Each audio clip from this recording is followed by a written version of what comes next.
Oh, goodness. There we go. Good morning.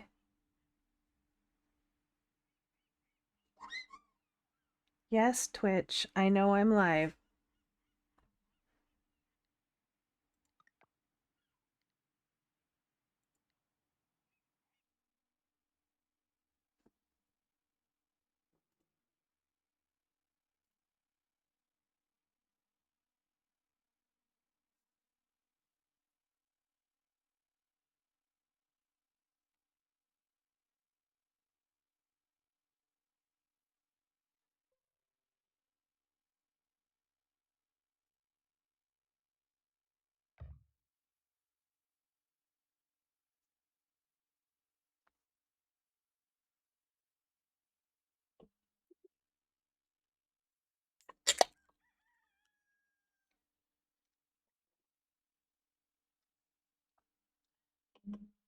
All right.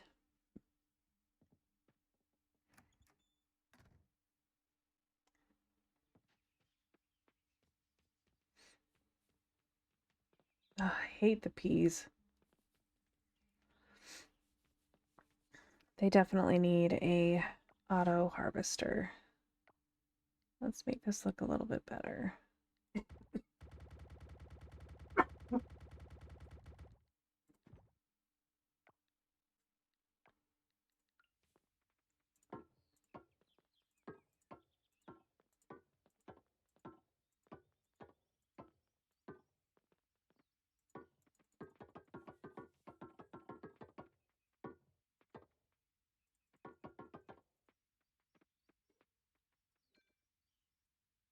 All right, let's clear this out.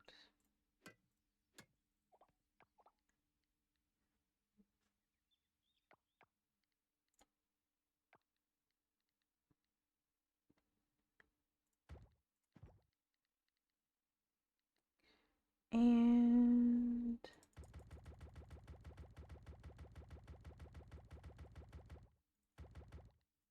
I wonder if it'd look a little bit better than having the gate.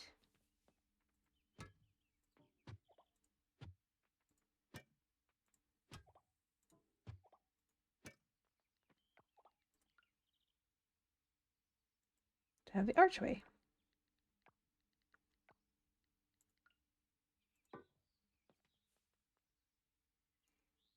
Though now it's not centered with the house door. Oh, we'll do that for now, though.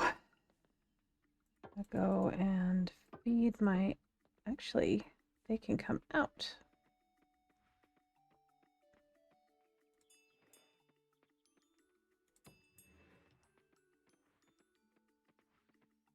Because it's no longer winter.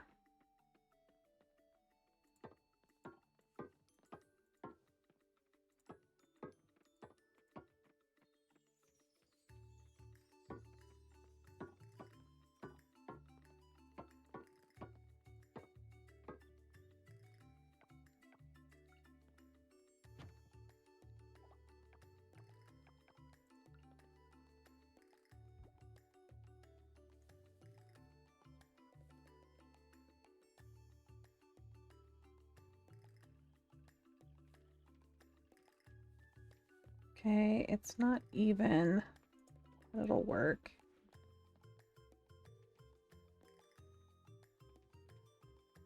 I think this whole thing needs to shift. I hate that it's not symmetrical.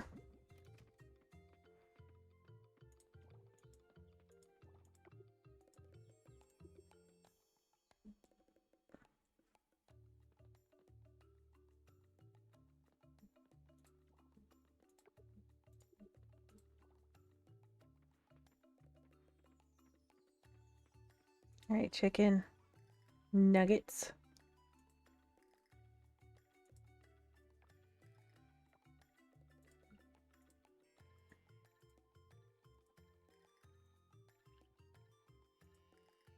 Why is it not letting me pet the cow? Excuse me.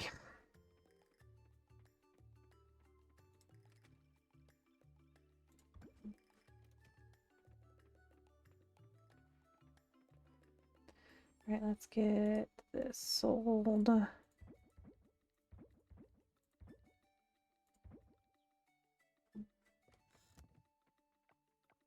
Throw in, I want another arch.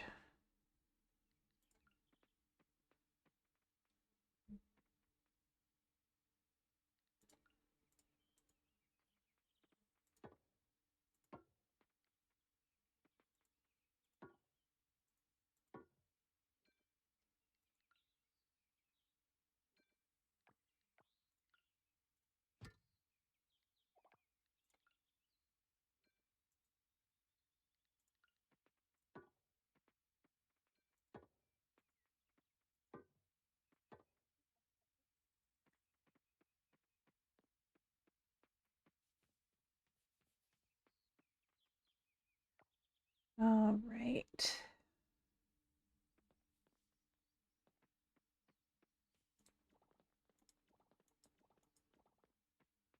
More things to sell.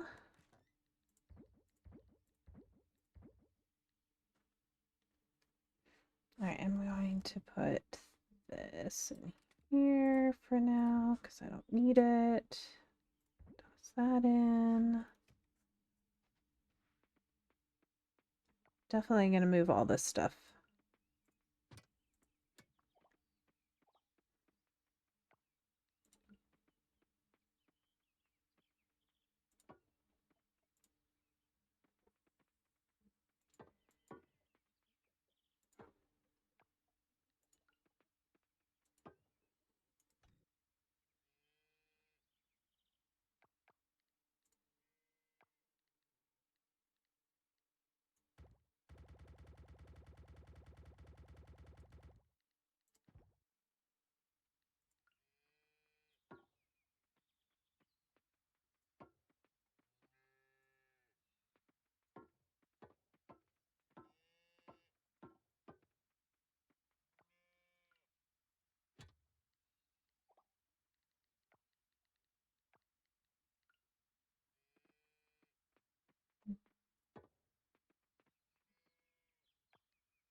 About there is good.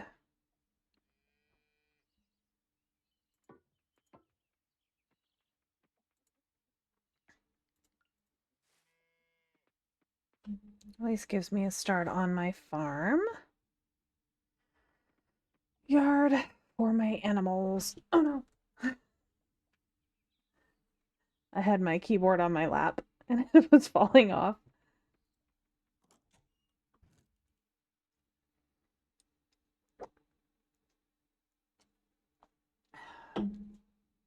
All right.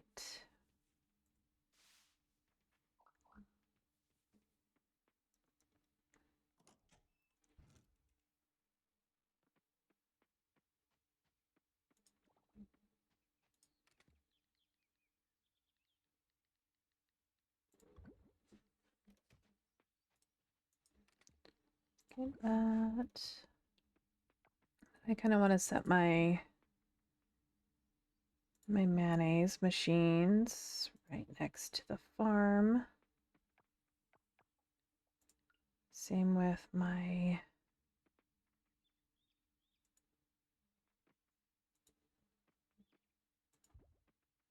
mason jars, and I'll move those over here when I get a chance.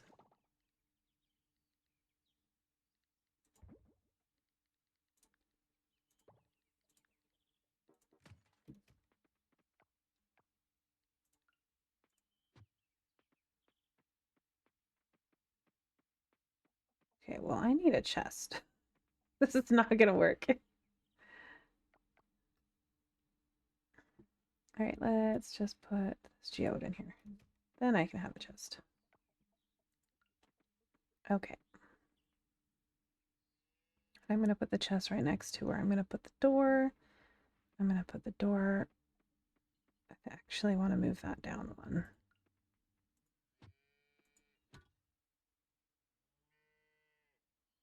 Or a couple. So we'll put it right there for now.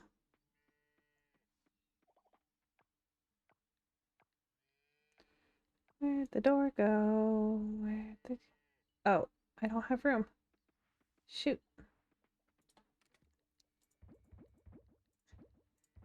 I'm just making this hard on myself.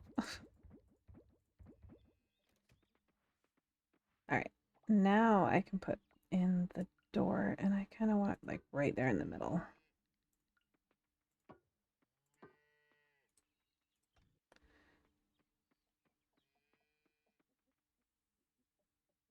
So that is right in front of the door that I need to place. Ah. Okay. Let's go with some more fencing. Another gate. Gate right here.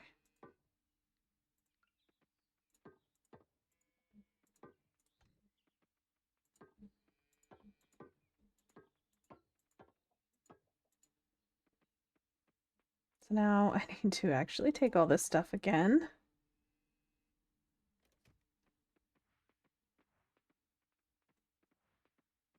I have a grains chest.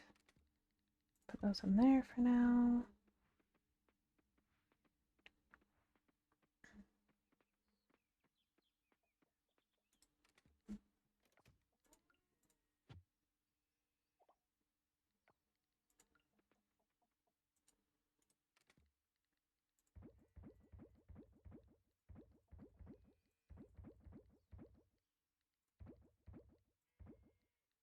Okay.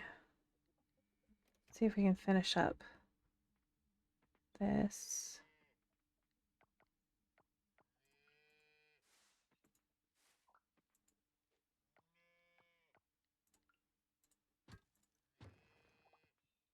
And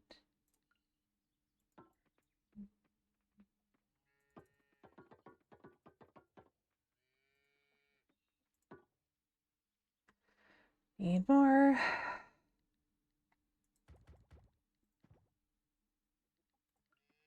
3 will do it. Yes. Let's make sure that it's all in.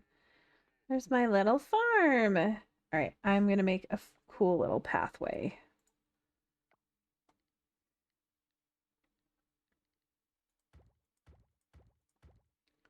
And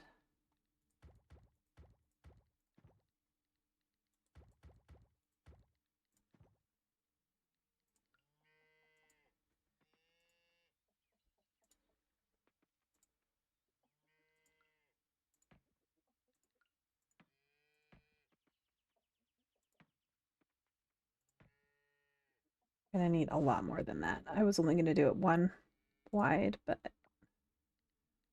let's do it a lot more.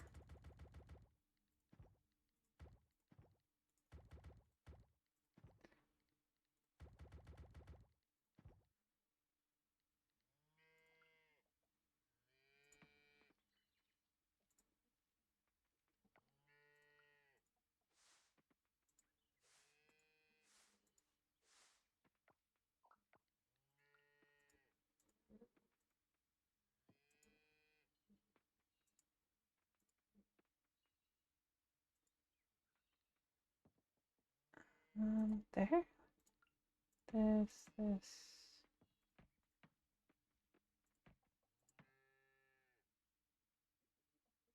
Oh.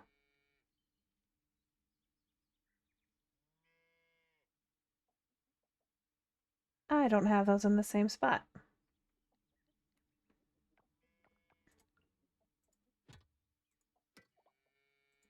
Needs to be one more down. Here. Here and here. And then open. Remove these.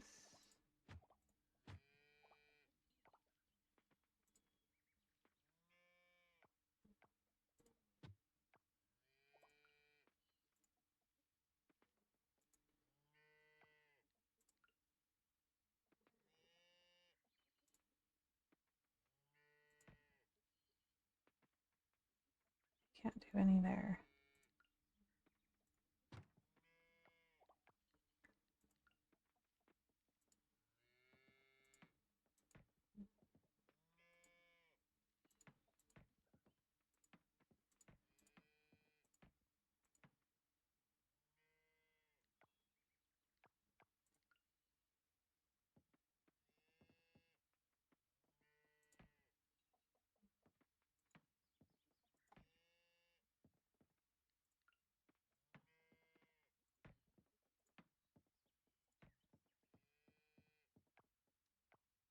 Actually, let's see about yeah, let's put some stone in there too.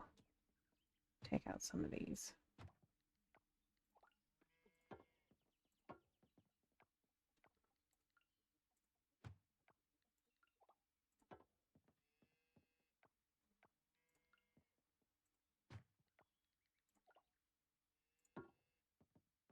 That looks cool.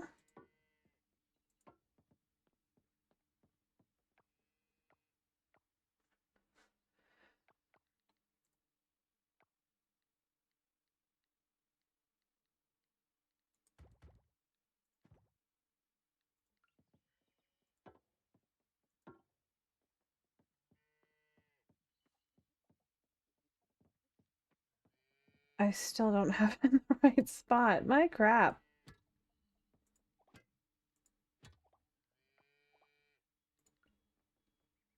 Here?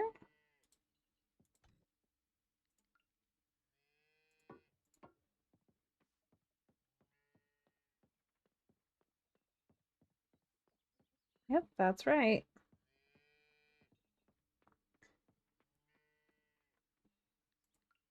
Have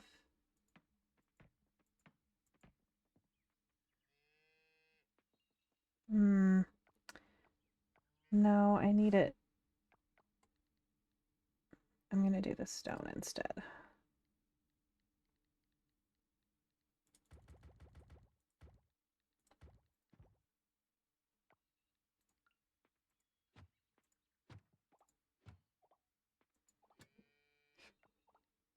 Either that or do every other.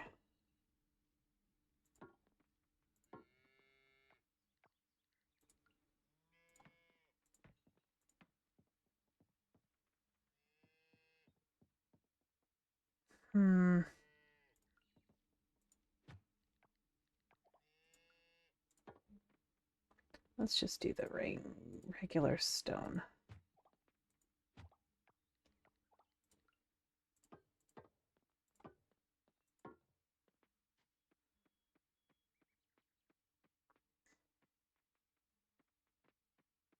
All right, I'm just gonna, actually, I will sell it. I was gonna just delete it, but selling it works better.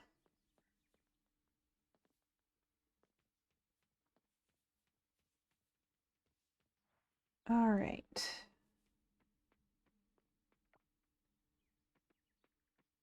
I need to go and talk to... Oh, well, thank you. Sorry, I was so, so focused on my pathway that I didn't even notice you were here. Good morning.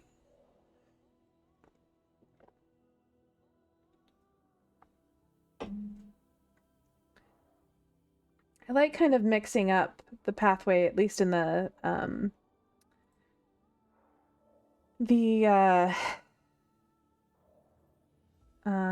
barn area. I did that with my previous save and I loved it.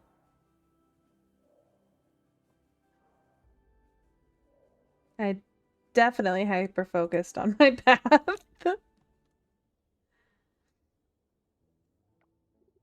Come over here, Rain.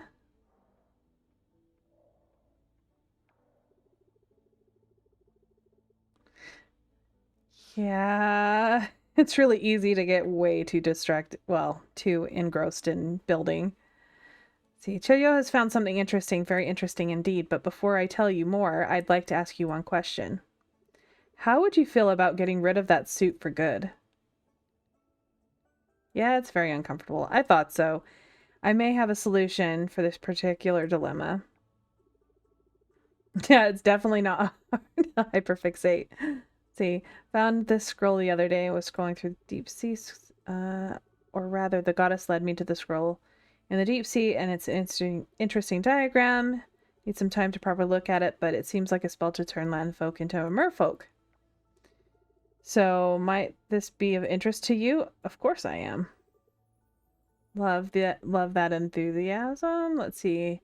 Need some time to further decipher this, of course, but here's a couple necessary ingredients we'll need. You'll need to collect for the ceremony with benefit for all. Well, what are you waiting for? Currents. Okay. All right. I'm so excited to get rid of this stupid suit. Osmium, kelp essence, and 5 osmium crops. All right. I think I can do that. I probably have 5. They'll like me once I'm a mermaid, right? I can... Sumeru will love me. Sumeru loves me. Oh, there's Sumeru. Hey, this is nice. They're all like over here. I can talk to them all.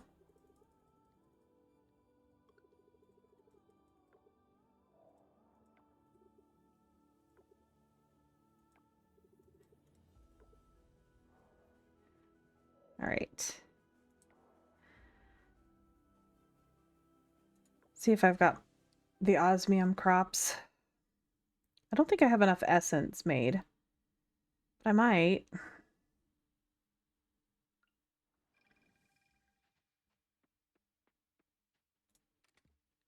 I do have enough essence.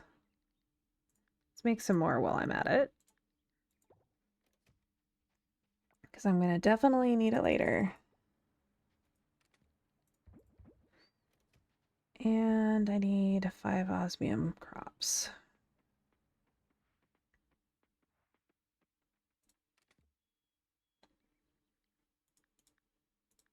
Do that. And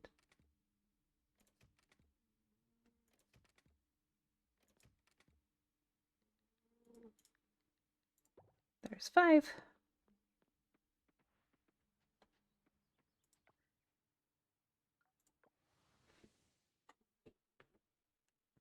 I'm glad I used some fertilizer. Otherwise, I wouldn't have osmium crops.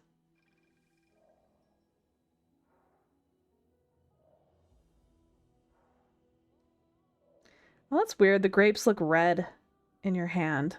Definitely a different color than...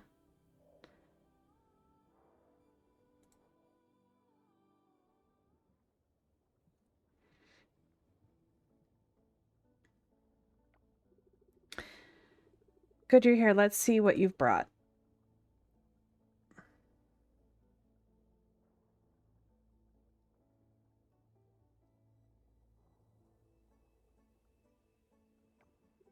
Excellent. These are just right. There's harmony in these ingredients.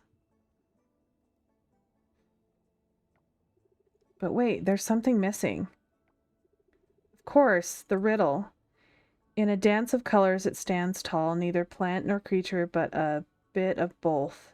Its sap gives life and binds them all.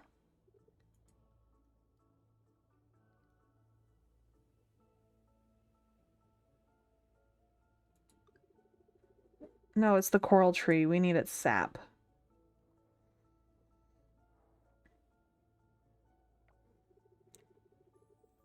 All right.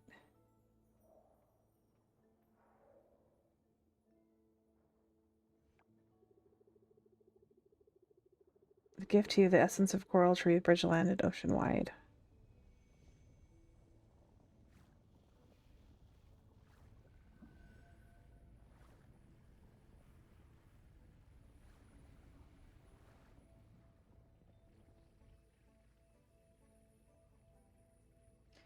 Sorry if you hear some snoring in the background. My husband's being really loud.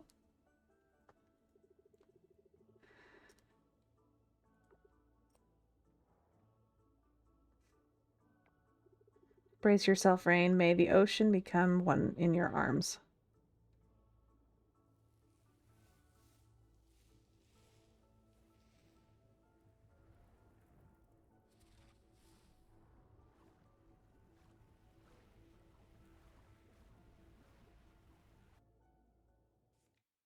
Ha ha ha! Okay, good. I'm glad that you don't hear him snoring.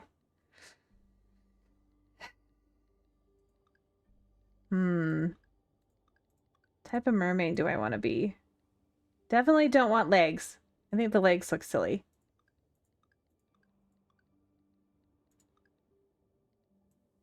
I usually go with the black tail. Wait! How come I can be glowy? Is it because I've unlocked it before?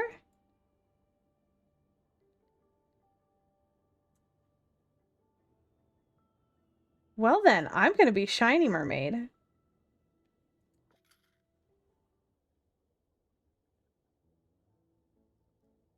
Yeah, I know, but I thought you had to do the quest to get it.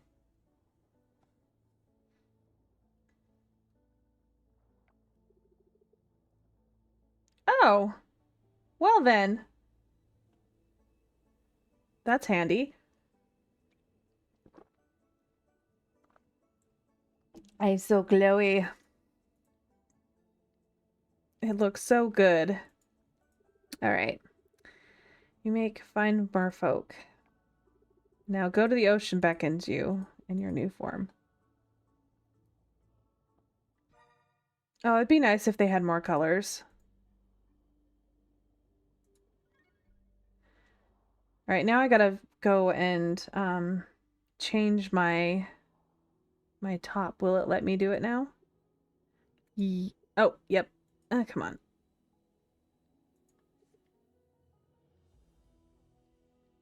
I kind of wish there was one that matched a little bit better. Because my choices are like that one or that one, really. There's no like greenish.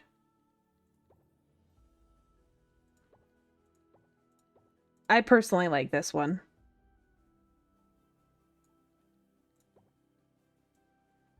Guess I could go with that. That one doesn't look too bad with it. So it's like, I like this style better. But I think that one looks the best. I don't know, what do you think? The bronze plate or the storm one?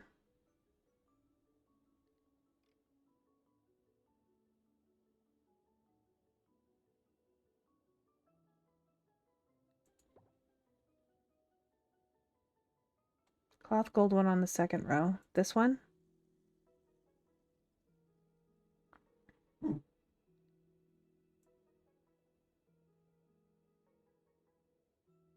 What do you think? So that one or the green? I think this one looks a little bit better. Goodbye, all my money.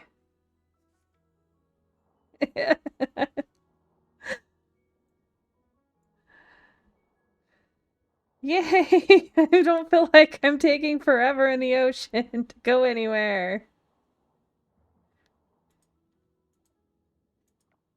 All right, I have these open now.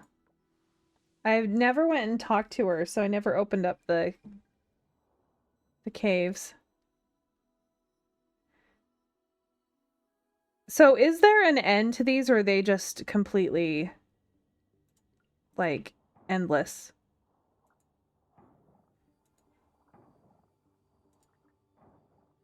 Because I've always wondered that. I just have never looked it up. Like, is there a reason for the caves? Or is it just to kill trash?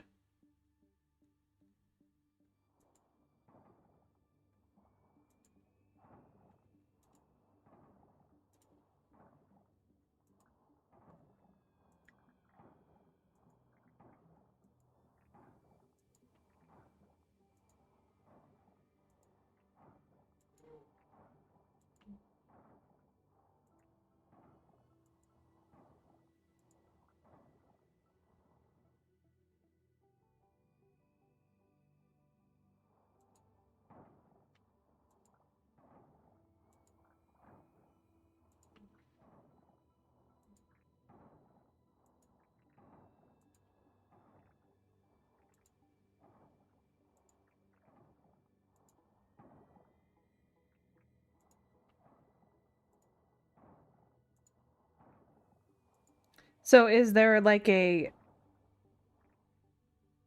reason to complete? Like, do you get something if you complete it?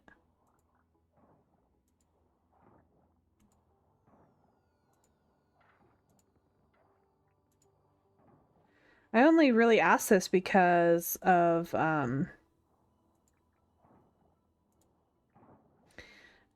know that Pablo said something about it. About some type of resource for a weapon in a cave underwater, and I was like, well, these are caves that are underwater. I just haven't looked it up because I don't know. I just never remembered to.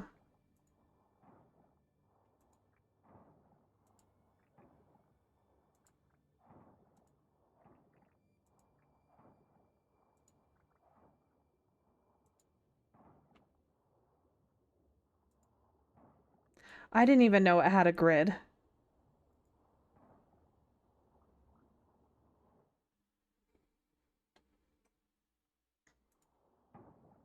I just thought it was random.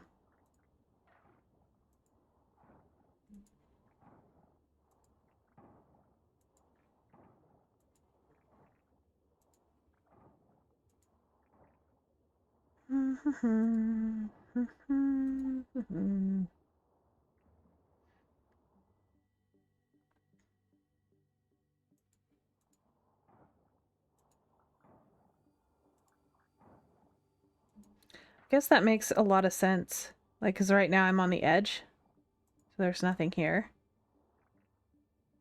And if I keep going up straight, I'll hit the corner.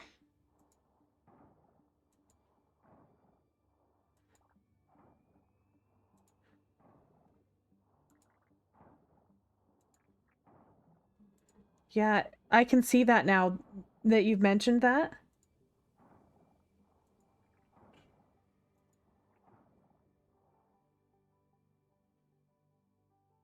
Yeah, there's the corner.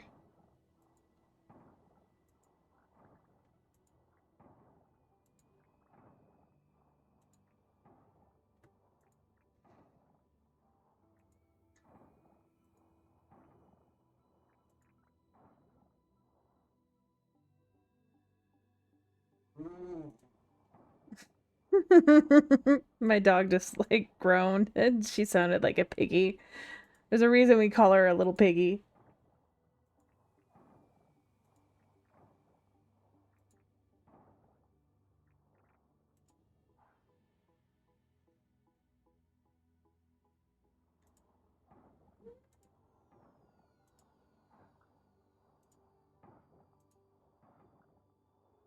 I figured I might as well use up some of my stamina and maybe get some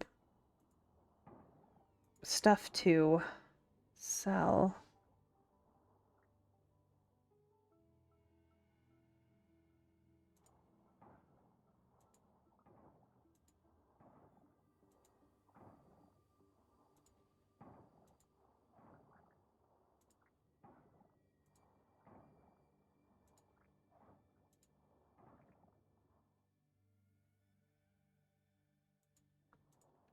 Yep, I'm back at the top again. The left one would go to the room I was just in a minute ago.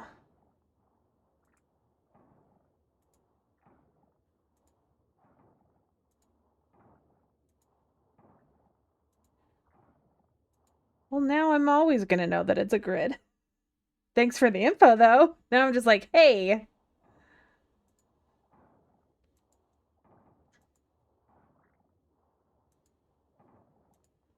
It's fine. It's fine.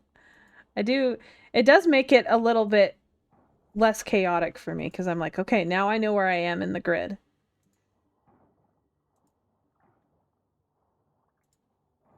It gave it more reason. I thought it was just random, and I was like, I don't understand why it's this way.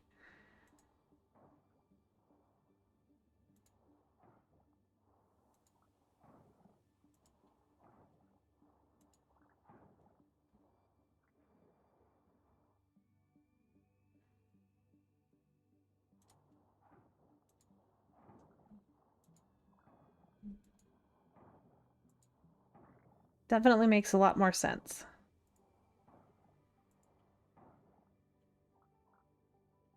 Okay, so just an unlimited source. Wondered if there was like some way to do it. Like if there was like in the very center, if you make it to the center or make it to the end.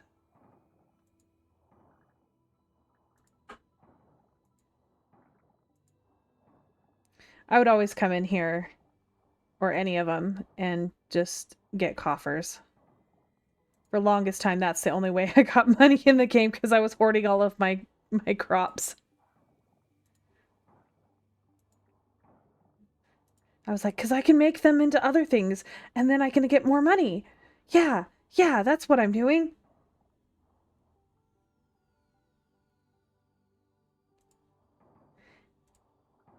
Yeah, it definitely makes it feel a lot less. I don't know. I was like worried that I was missing something because I didn't know what was going on. But now that it's a grid, I'm like, oh, so this is where I'm in. I can make a mental map of my location. All right, I think that's probably all I'm going to be able to do.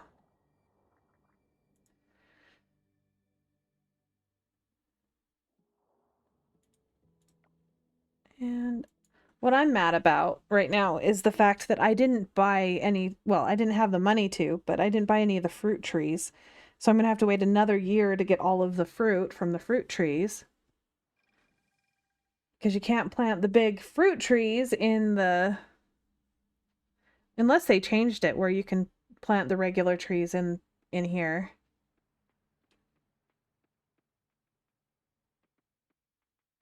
Gotcha machine. Oh.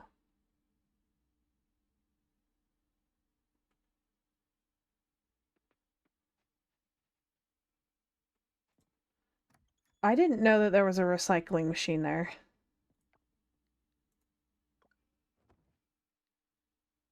That's kind of cool though. Hey, what did I make? Oh. I couldn't remember what I sold. I was like, hey, where did I get all that money?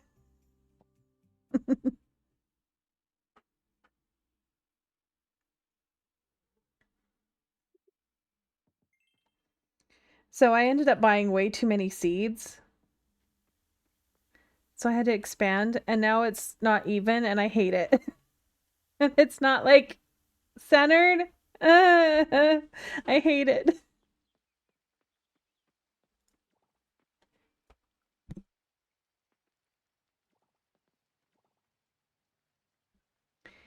So I had an interesting surprise this morning.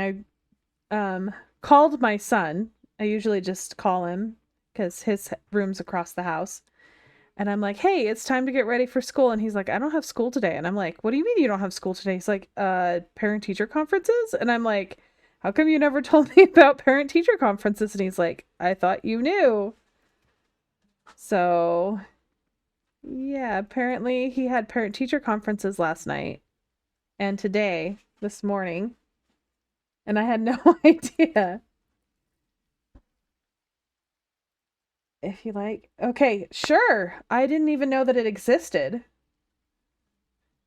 Like honestly, that would be awesome. I didn't even know about the gotcha machine. I knew about the ones in the savannah, but that was it. It's probably my fault for not reading the copious amounts of emails that his school sends me. Like like they have a newsletter they send every few days or once a week, and I'm just like, I don't care. I don't care what's going on.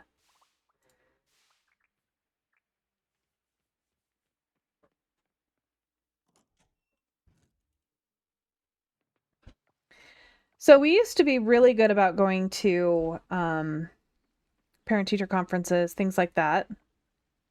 Um, and then the kids asked us not to go to them because they didn't like going. So we haven't been going the last little bit.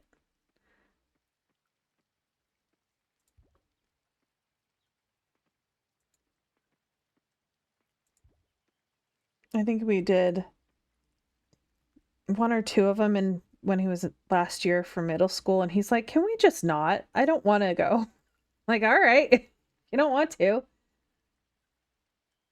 have to hit an A rank and then get Junior Recycles Town amenity. A week later. Oh, okay. Ooh. I'm gonna have to look into that. I'm not too far off on the town rank. I got C rank. Got A here.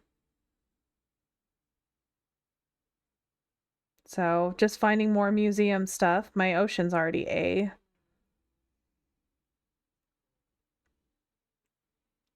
You can make your shed look like. Oh my gosh, that is adorable. That sounds adorable. I'm gonna have to look it up later so that I can actually see it. That sounds absolutely adorable. All right, let's make jam. So with my greenhouse, I tend to make take the all of the stuff and just make things out of it. Because then I'm not messing with my hoard.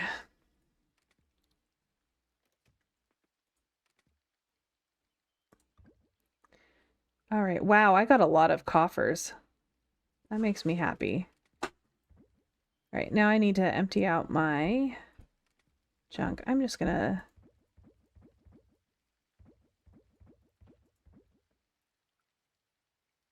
Yeah, you can have that. This time don't leave it in the microwave. So last night my son asked if he could have... I have some microwavable meals that I eat because I'm on a medicine that makes me really not want to eat. And so I need something that's quick and easy. And my daughter came in, she's like, "Mom, why is there food in the microwave?" And he had made him one of my meals, and my son had, and he just never went and got it. So he basically wasted it. It had been in there for hours. Just listen and work with our daughter with anything related to school once it starts. Yep, I agree. Yeah, that's kind of why, like, I I remember feeling bad that my parents wouldn't go to like parent teacher conferences or whatever. But I forgot my milk jug. Um, but our kids are just like, no, can we please not? And we're like, oh right, if that's what you want to do, if you don't want us to, it's gonna make us look like we're not active in our kids' lives, though. Yep.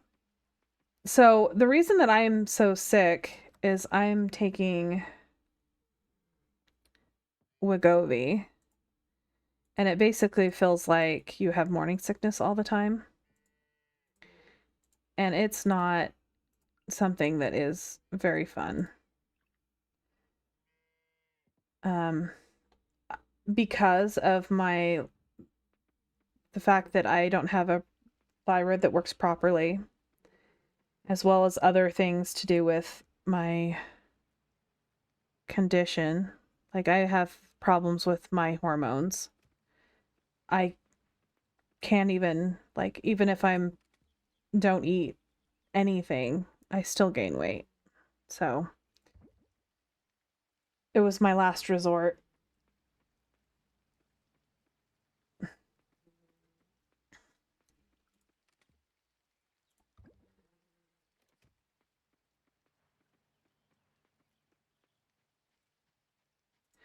Plus, I have ADD, so I don't like making myself something to eat most of the time anyway.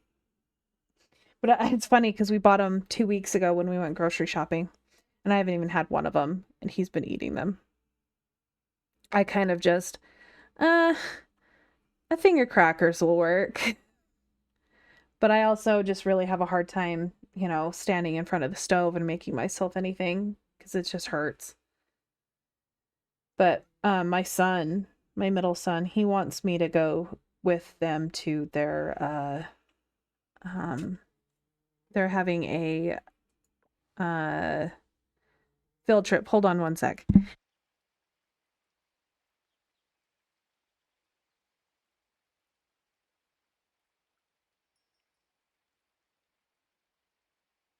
Sorry, I had to get after my husband's snoring real quick. I felt really bad waking him up though. But he wants me to go to his field trip. They're going to a local airport and learning about flying and stuff. And I would like to go as a chaperone, but I don't know if I'm going to have a flare that day. I don't know if I'm going to even be able to get out of bed. And standing for the 6 hours that the whole uh the thing is, I don't know if I'd be able to do it. He's pretty sad that I said that. We're going to see if my husband might be able to go.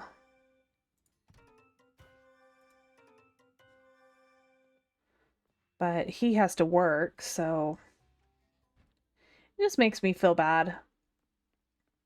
Because, I could try, and then there's also like the opportunity of like I could work at the kids' school and do the reading group and things like that, and I just can't guarantee that I'm going to have a good day when I wake up.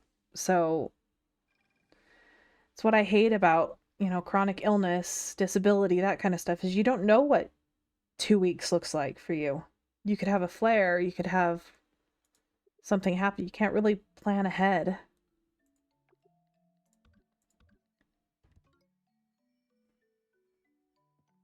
And I'm sure you know exactly what that's like, is you don't know what it's going to be the next day.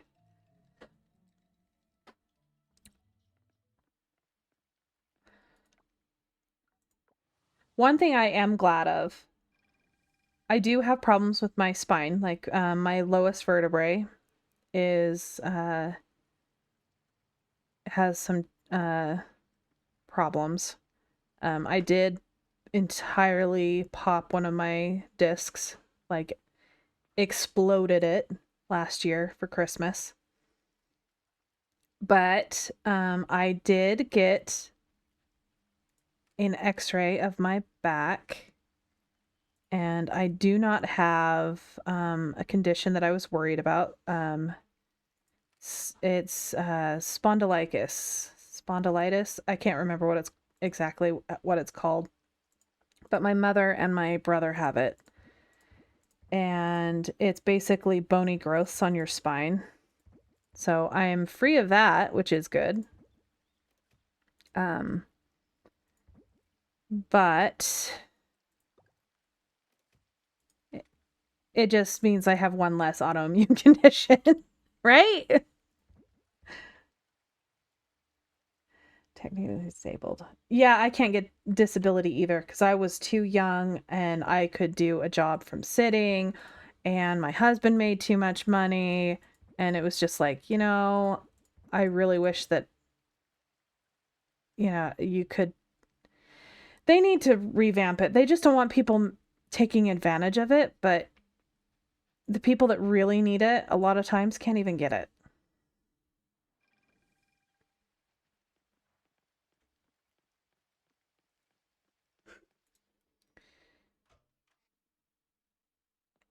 It's also keeps them, poor.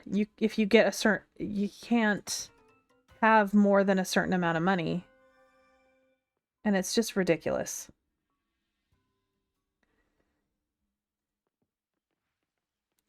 So my husband's stepdad was on disability. He had a gout condition, and his little brother has Crohn's. So he's on disability.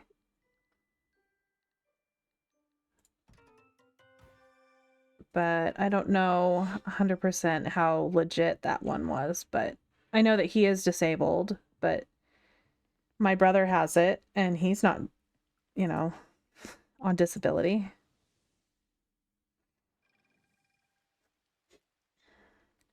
Have you tried getting a disability lawyer?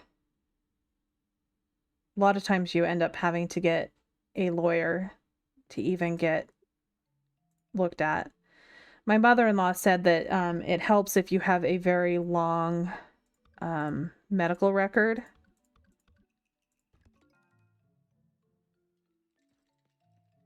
Because a lot of times they don't want to go through it and they'll just approve it.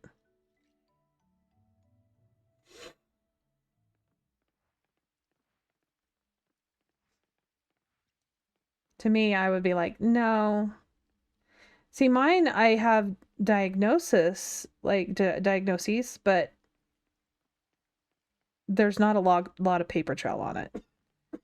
And they don't have 100%, like, they didn't go, okay, well, you have this particular condition. They have, well, you have a hypermobility condition. It's not going to help you to know which one. Because your heart's fine. And I'm like, okay. And they're like, well, you have this pain condition, a non-specific nerve pain condition, which is considered a neuropathy condition. But there's no reason to go any further because the treatment's the same on all of them. Oh my gosh. Oh, I'm so sorry that you've had to go through all of that. You should be able to request your records from any of the doctors that you have ever seen, like the hospital systems, because it's your medical records.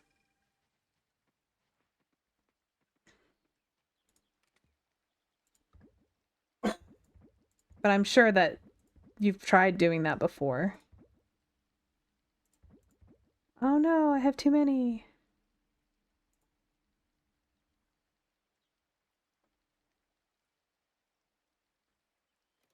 Do I have my tools? Oh, my tools are not in my inventory. Let's see. Let's just sell some of these. Kind of want to keep some of the bones. We'll just sell those. Oh, I didn't know that they would dispose of them after 10 years. I know that when I took my son in to the Instacare, they're like, I'm like, he has never been to your hospital system. And they're like, oh, well, we found him. And I'm like, oh, that's probably when he was born as a tiny little baby. Oh, I'm so sorry you had to deal with that. Like, that's really stupid that they dispose of your medical records. I would imagine that it's a little bit better now where most things are digital and there's no reason that they can't just keep them. That is not what I tried putting in there. Okay.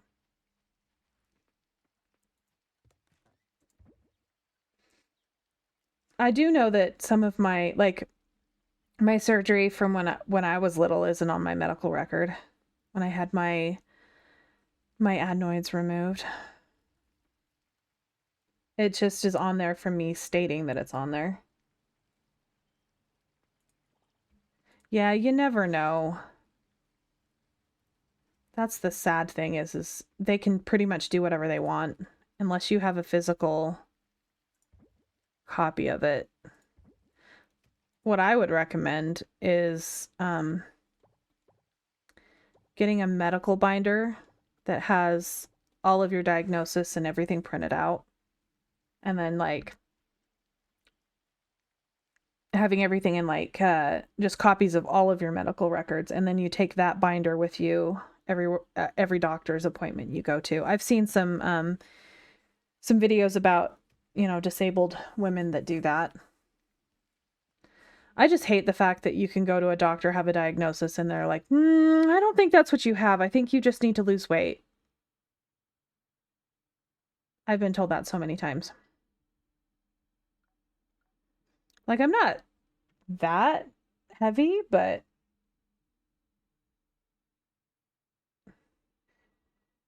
my joints are just, that's what they told me for my joints. And I'm like, no, my knees hurt all the time.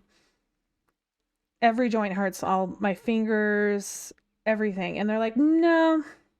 And it's just arthritis from my hypermobile condition. I just barely got diagnosed basically this last year. And I've been complaining about it since I was, I don't know, a teenager. So that's exactly what I had problems with, was the losing weight. So if you can if you're above a certain weight, like BMI, and you have insurance, most likely your insurance would cover a weight loss drug like semaglutide or Wegovy. My insurance covered it. Instead of costing $2,500 a month, it's $25 a month. But I've been on it for,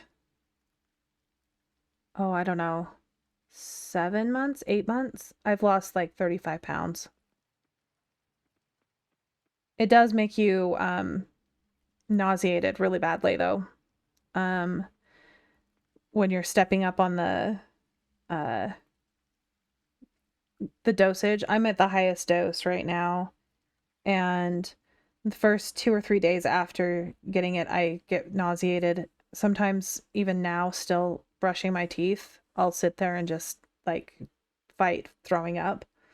But other than that, like, it makes things taste different. It makes you not want to eat sugar.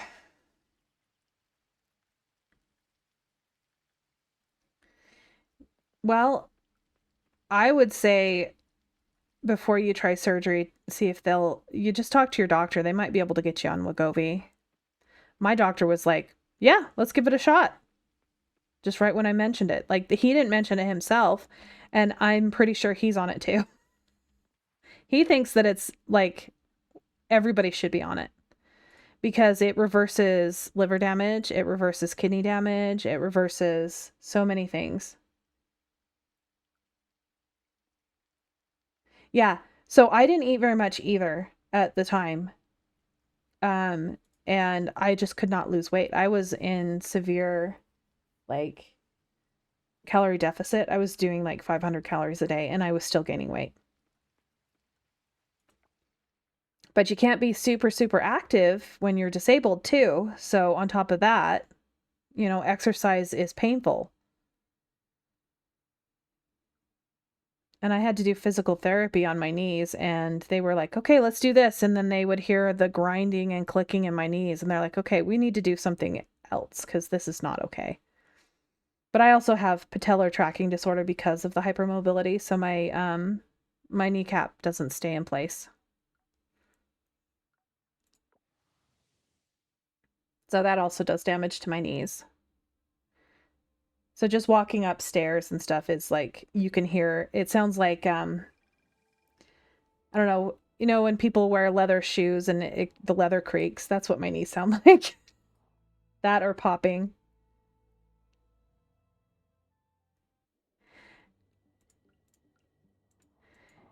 Well, the weight gain is part of, it's a comorbidity with a lot of like disabilities.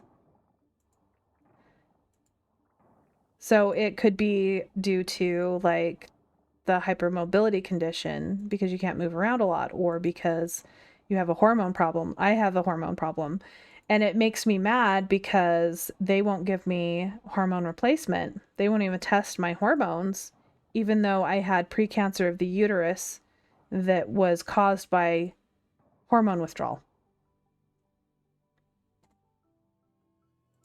And they only found out about the precancer because I was already getting um, the hysterectomy, and they only found out after with the pathology report. And they're like, well, it's a good thing you had the surgery because within 6 months to a year you would be dead. So I lucked out there.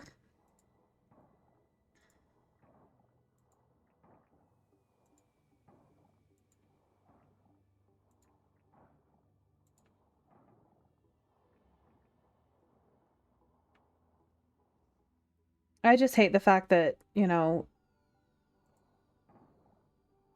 people would think that I'm lazy, and I'm like, I'm not lazy. I just can't do it. It hurts. Like even doing the dishes and bending, just unloading and loading the dishes, I'm in tears because of how bad my back hurts or how bad all of my joints hurt. It's just ridiculous. And I didn't even really know anything was really, really wrong with me until I came off of an antidepressant that they use to treat nerve pain conditions. And I'm like, why do I hurt so bad? And I talked to my doctor, and they're like, oh, that's probably why. But I can't be on those at all because I'm a slow metabolizer. So I can't even take, the only thing I take is like a 12-hour ibuprofen. It's the only medicine that I'm on, other than allergy medicine and heartburn medicine.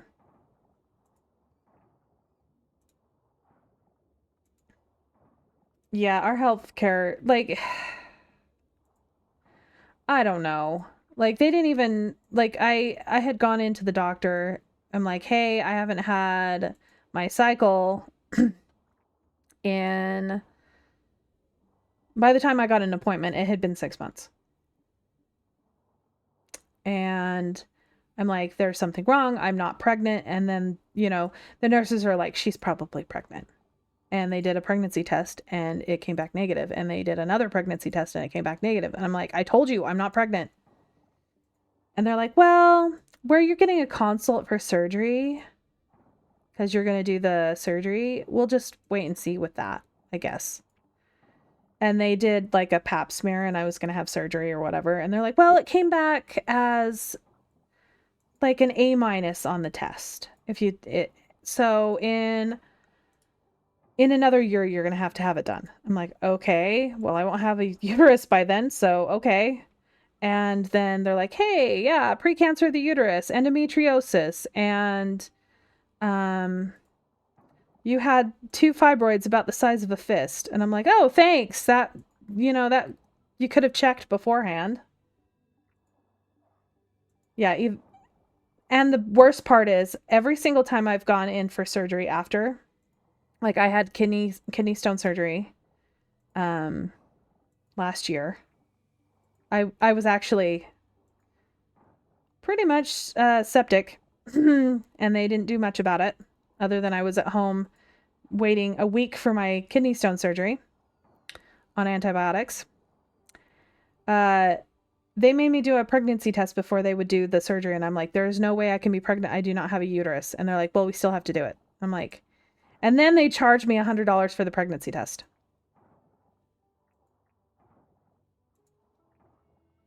So, and when I had my thyroid removed, they also pregnancy tested me.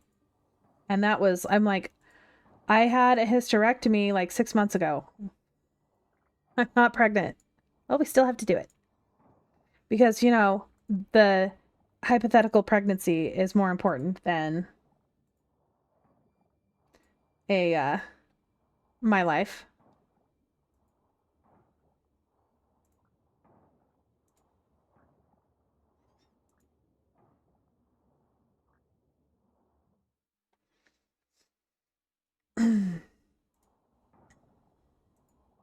I'm just glad that I can't get pregnant right now. Not with how the world is right now. I don't want to have to deal with it. I'm worried about my daughter. I'm hoping things will be better by then.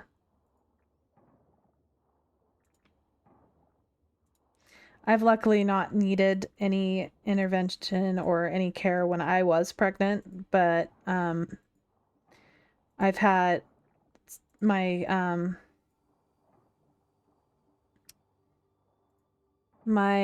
siblings, like my sister had, and my sister-in-laws all had to have care from miscarriages.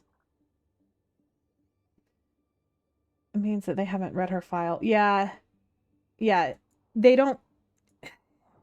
They're like, well, you could still get pregnant. You could have an ectopic pregnancy. And I'm sitting there, and that would make any difference in my surgery. How? Because you'd have to do that. You'd have to take care of it.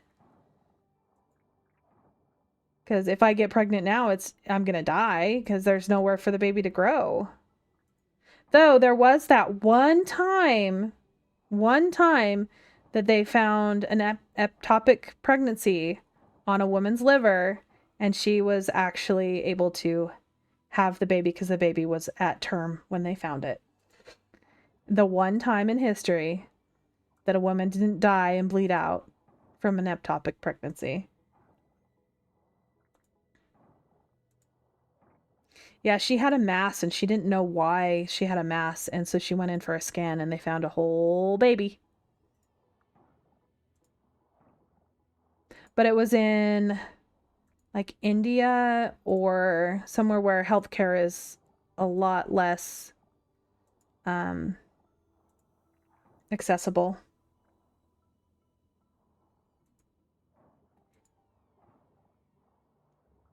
Especially, I think she was in one of the poor areas.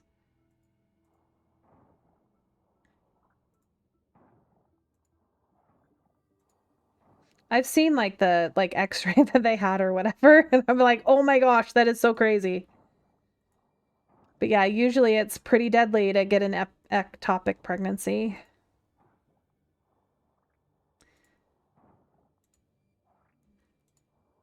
I've heard some of the like clips from the like representatives saying like, "Well, can't you just reimplant it?"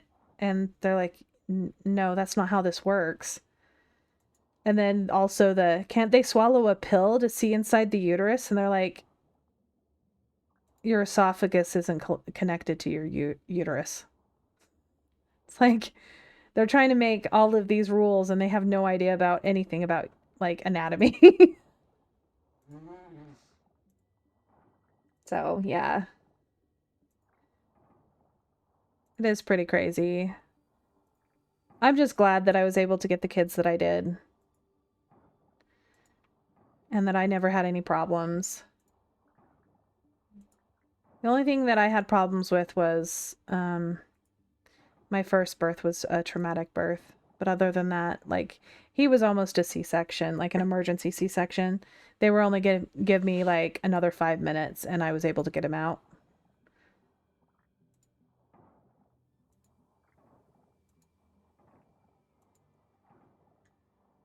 He just had a massive head, and he still has a massive head. As a tiny child, he could wear adult-size hats. He's just got a big head. And now he is the size of an adult man, and he's only 13.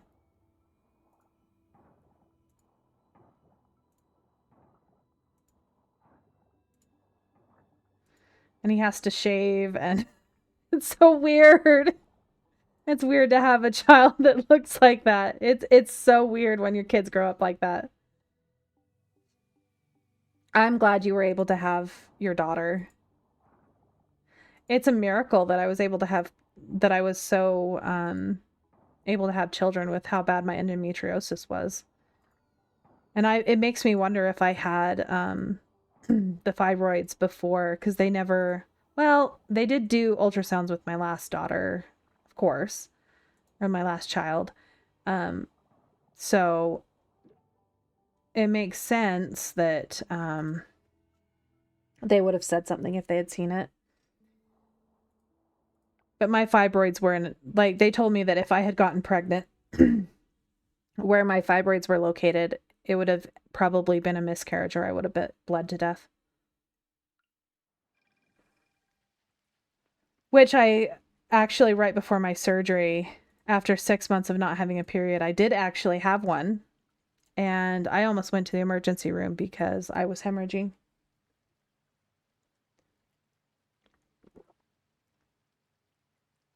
It was so bad.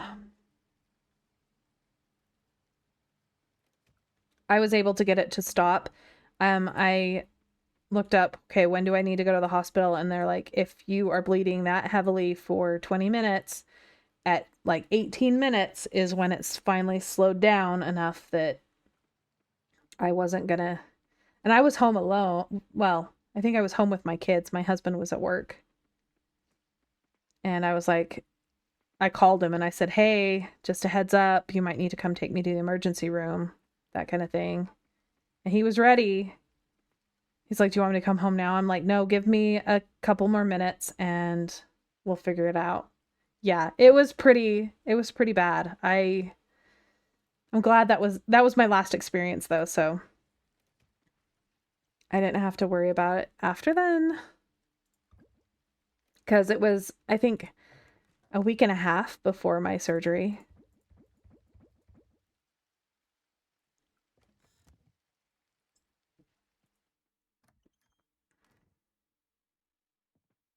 I definitely feel like I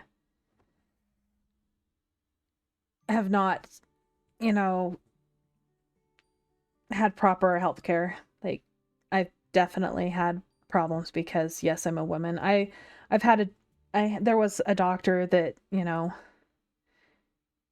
I couldn't deal with my knee pain and he just threw antidepressants at me. I was like, this is not normal. I don't understand what's going on. I shouldn't be hurting like this. And yeah. Okay, so I don't have anything ready yet. They're getting close. So I was just begging for help, and he said that I had a really, you know, generalized anxiety disorder. Here's some pills. Just like that doesn't help me. Sure. A random fact from Sumeru? Go ahead.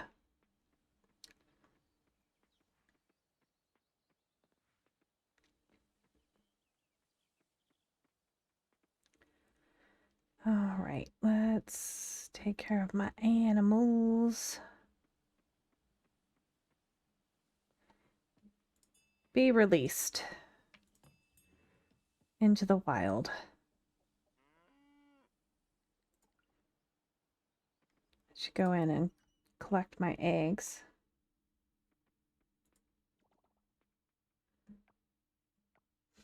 Oh, I need to feed them.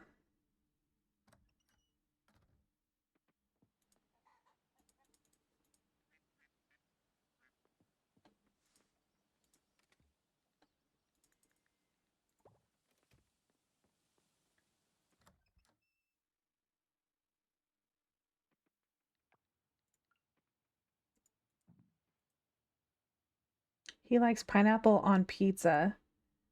He will gift you a Hawaiian pizza randomly. That's hilarious. Oh, I hate pineapple on pizza. My husband likes pineapple on pizza. Don't you? Yep.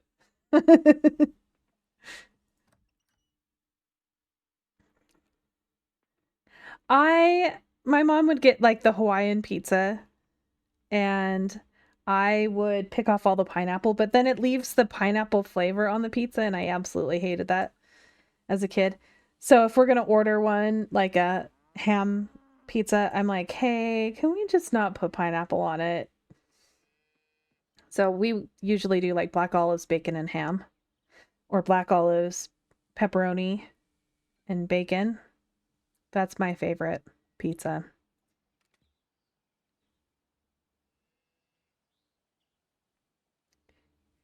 I love it. That was really funny that he apparently does too. Yeah. Yeah, that's fruit on pizza's wrong. I also don't like, tomatoes. It's a texture thing. But I'll eat like pizza sauce and things made from tomatoes, but I won't like have tomato soup or pepperoni, pineapple, and olives. No, the pineapple's wrong. Wrong. Just wrong. You're wrong. It's disgusting.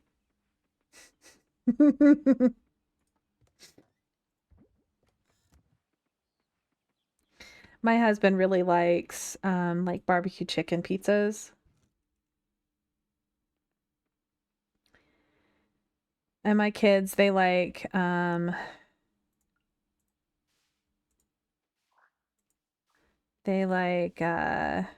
do you call it? The ranch sauce pizzas.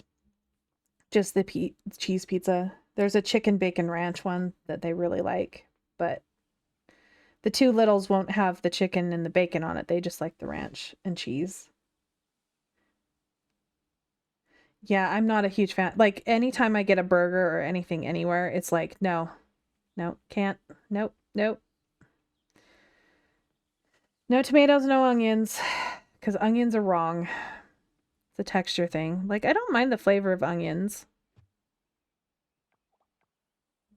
Onion texture is just wrong. I'm going to put this in with the grains. All right, let's move the... Put the flowers over here. We'll just put this over here for now, just so it's out of the way.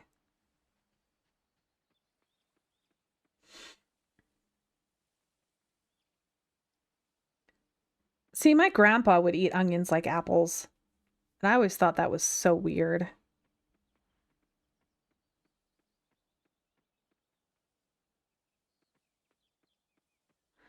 I wonder if you can use that the fast grow stuff on trees.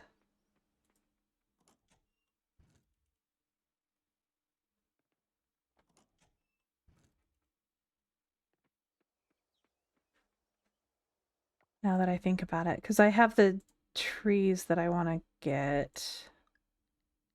This flash increases growth rate.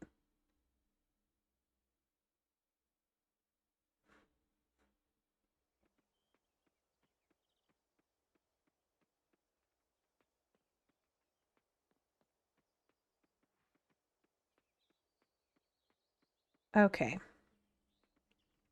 Let's see. I need to work on getting that, but I also need a silo.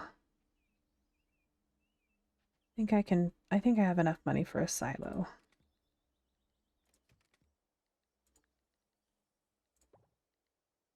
I'm not sure what I'm going to need, so I'm just going to take the things that I think I'm going to need. Don't think I need... Might need this. Stone.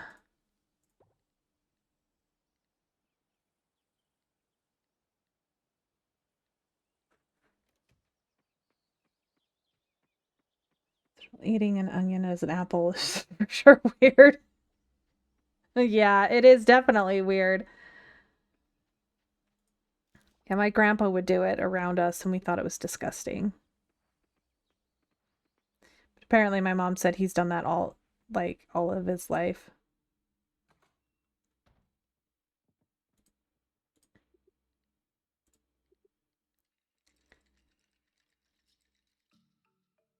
Okay, scrap and resin for a silo. See, I was totally wrong in what I grabbed.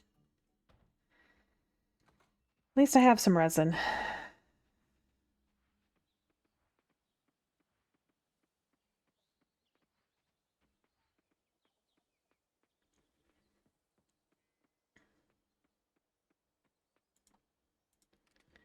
Scrap.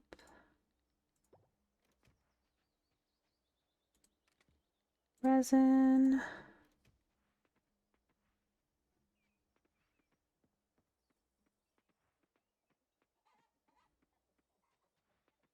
Husband, you sound like you're dying. Oh, that was the dog? I never know who it is that's snoring then, huh? The dog's asleep over by my feet.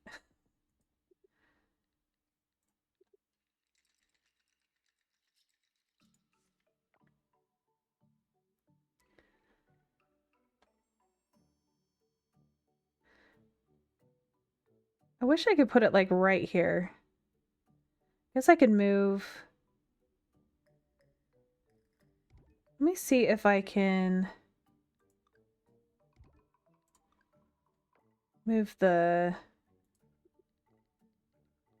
edit farm buildings. I move this forward. Shoot, it won't let me move it forward.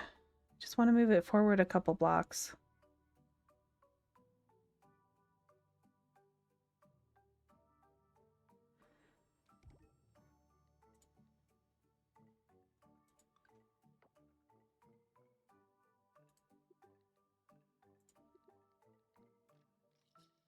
I do also need to make a mill.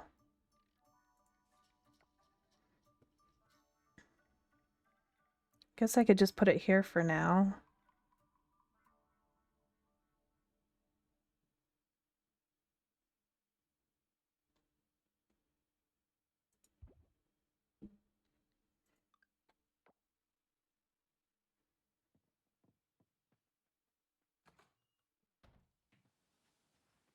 I'm poor again.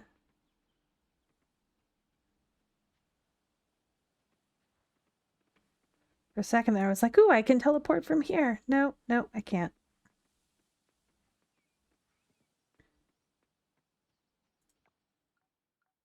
Okay, I need to... really need like a dump chest. Make one real quick.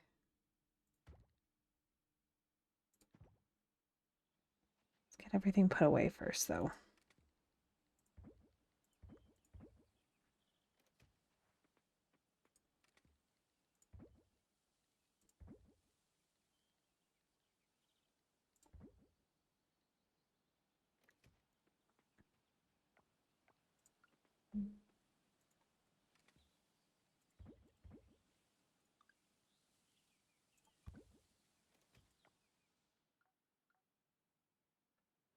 That was dumb. I need these.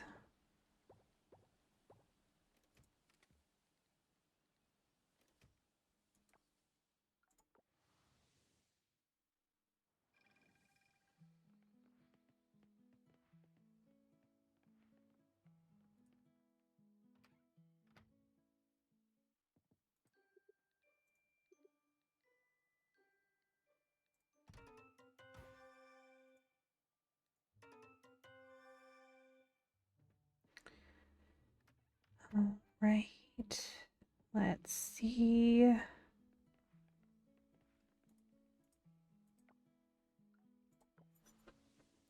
Sometimes I don't even bother looking to see if I have anything to donate. I just go to the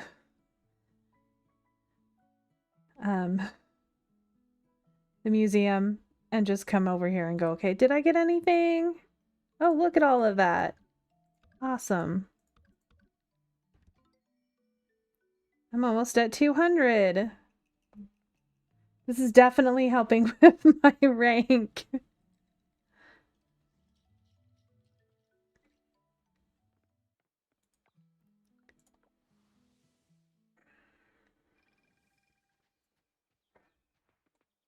All right, I'm just gonna sell these this time.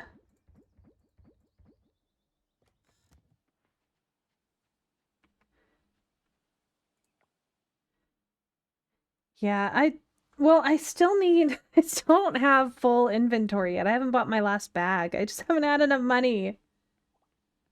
I swear. It's like, it is a fight. All right, let's see. Oh, I don't even have enough money to open everything up. Can I sell anything to you? Ooh, that was so helpful.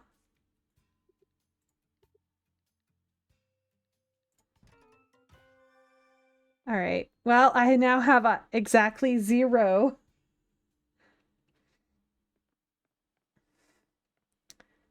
I don't think I've ever gotten it down to I have no money, like absolutely no money. Oh, I forgot to go donate. I was about ready to just sell everything.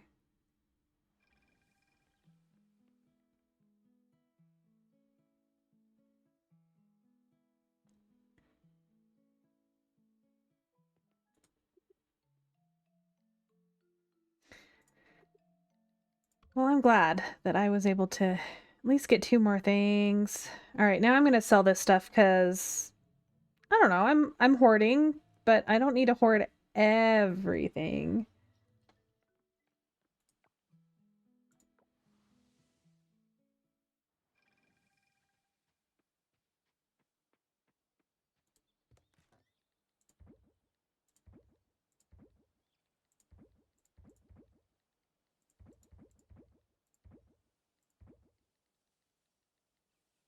right.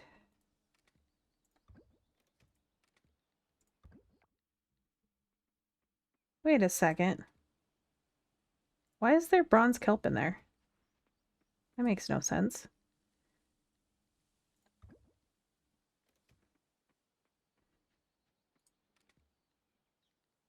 All right, now I got to do these in the correct order again.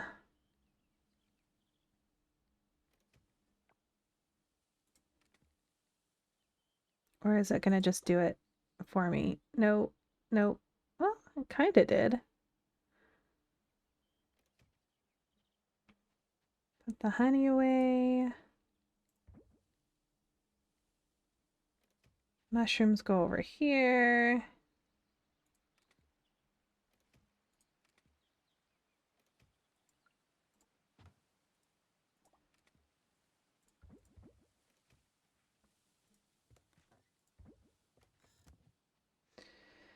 All right.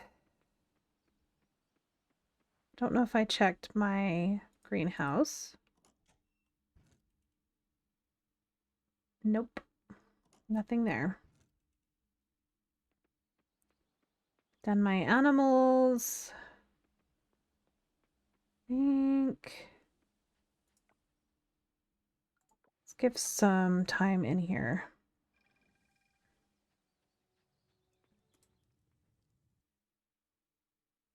I keep forgetting that I have to complete this. I still haven't gotten very far.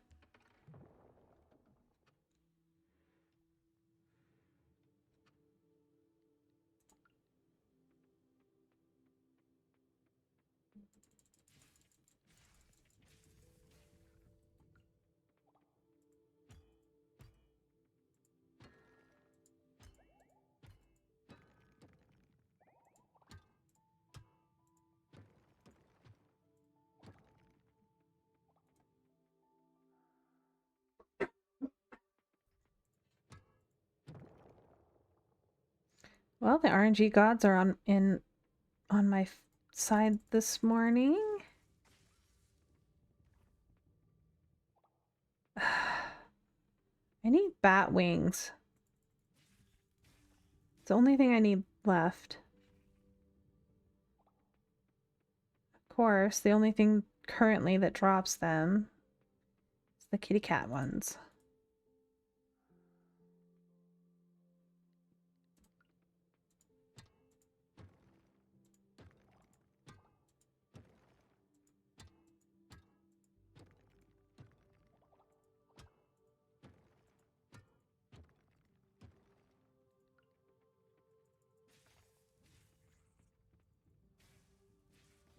I want to know what are they turtles? Are they dinosaurs? Are they lizards?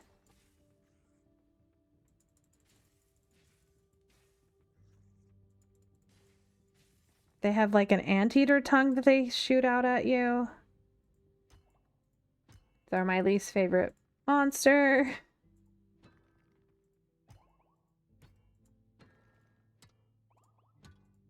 I need to really level up my pickaxe.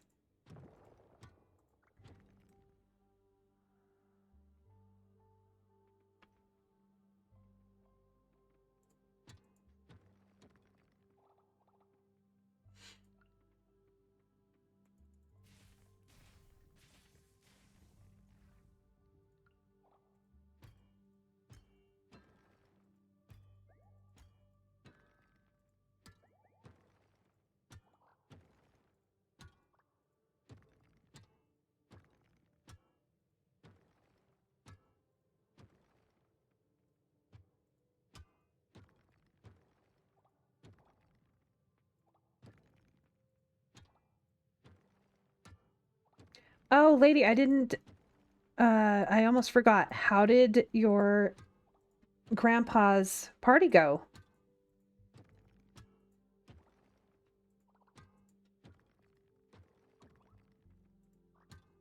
I hope it went well. Ooh.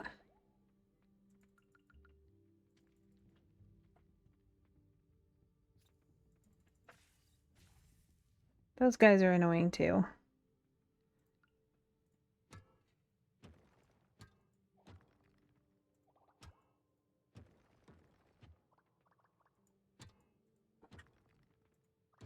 Alright, the RNG gods have removed their favor.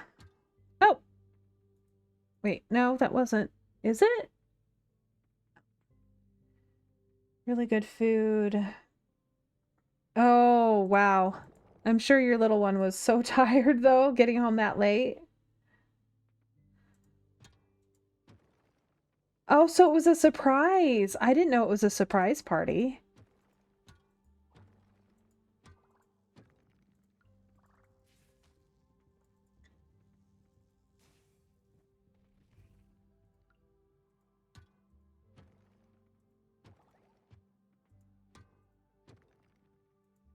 That makes it even more fun.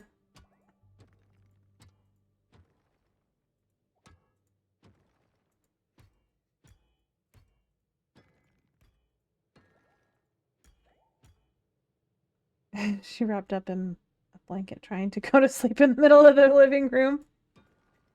Yeah, little kids are so funny, especially when they get really tired like that. They're like, nope, it's bedtime. I don't care what you say. Our oldest child, he never went to bed though. Our other ones, they would go to sleep. They would fall asleep when they were supposed to. But the only way we got through our first one was my husband would work swing shift, and so he'd come home and I'm like, here, your child, and then I go to sleep and then I'd have to go to work in the morning. But of course I was still getting up all night to feed him when he was that little.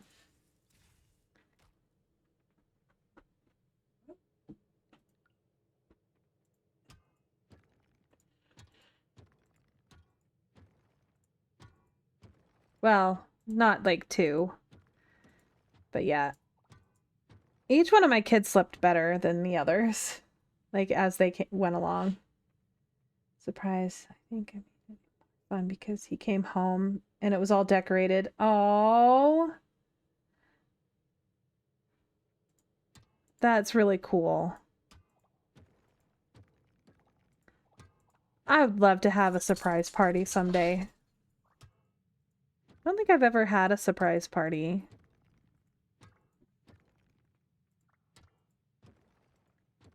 My husband has, like, surprised me for Valentine's Day, but it was,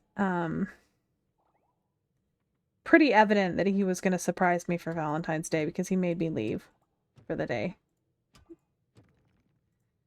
But I've never just come home and had a surprise party.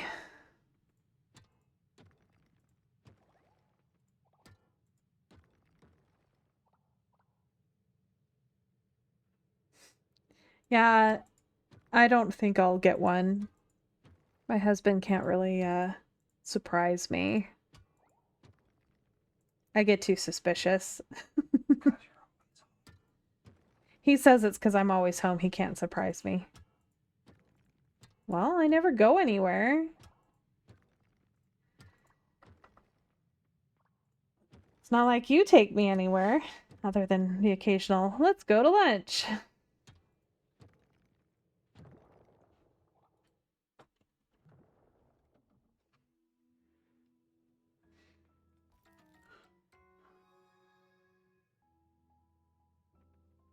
Ooh, I got a ring.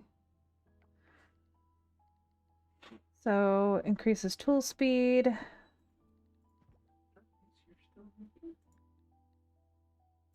Range of collecting items. Yeah. I made it a whole 5 levels. Hooray! Really need to try to push through this.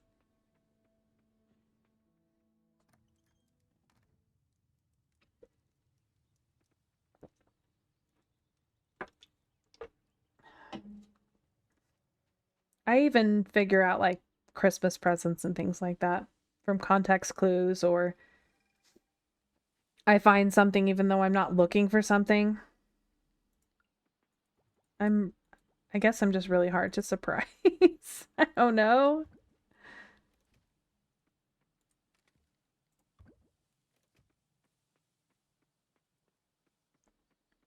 Right, those are still going. Let's clear a couple things over here.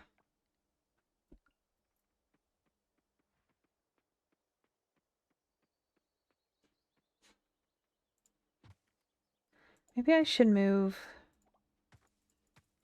my tap over here and plant them against this. Because then I'd see them. That is a rock that you're trying to chop. I can't wait until I can just move stuff around with the giants.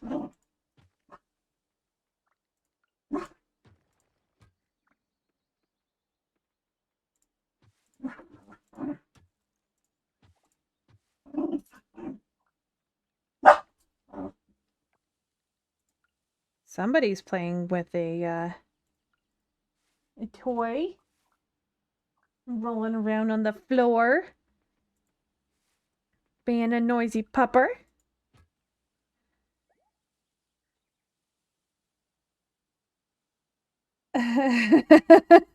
Tap is literally just open and you know what you're getting. Well, maybe you have some psychic abilities. You never know.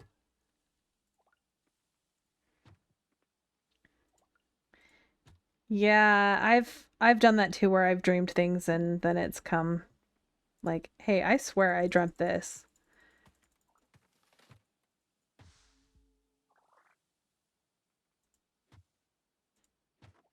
All right. Everything got all gray. I'm exhausted. Early day.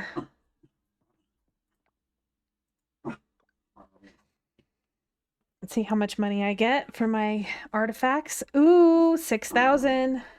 That was worth it.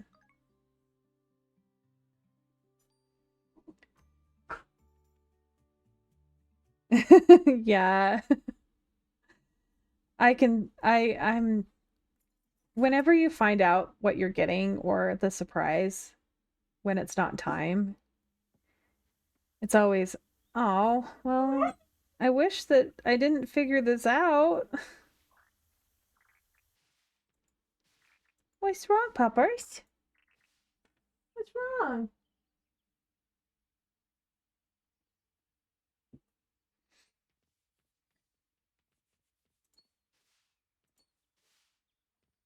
Oh, I've got full inventory.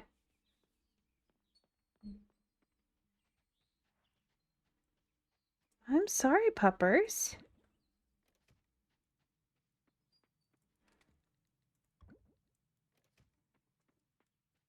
I don't know why she's whining so much. Okay, let's see. Trying to remember. That's a dehydrator.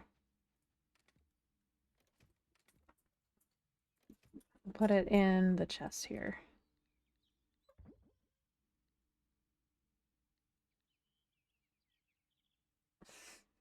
I don't know what's wrong with my pupper. She's being all sad.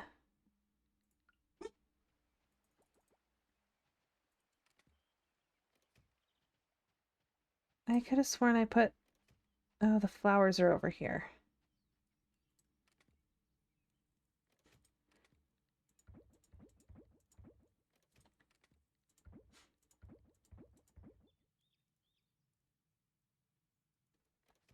All right, let's dump my tools. Oh, I gotta go let out my animals.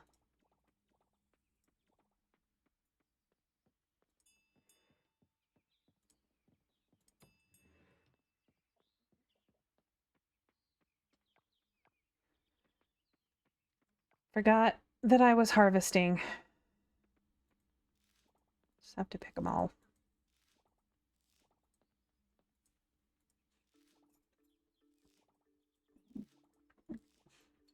Pretty sure that's all I needed to harvest.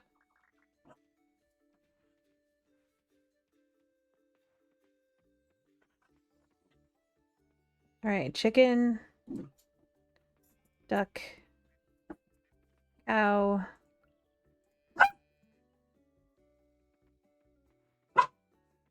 Man, my dog is being noisy. Aren't you being noisy? Are you playing with toys? You get to hear her growling in the background.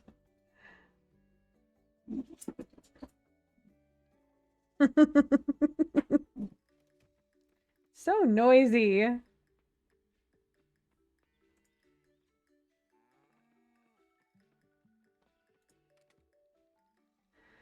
Okay, your actual house or your in-game house?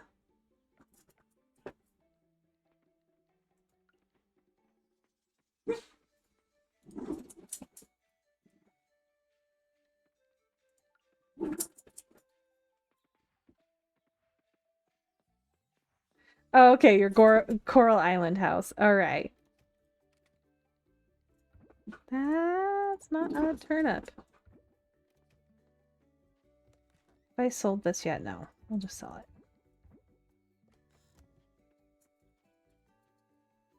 See, we're working on our house. We haven't done much lately, but we did move our rooms around. We still have a lot to go through.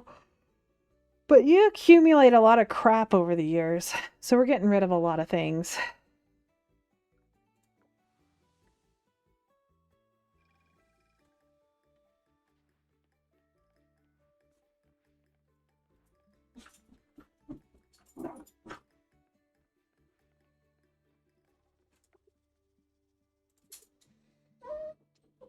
Hi, come here. I'll pet you. You want me to play with you, huh? I'm not going to play with you right this minute.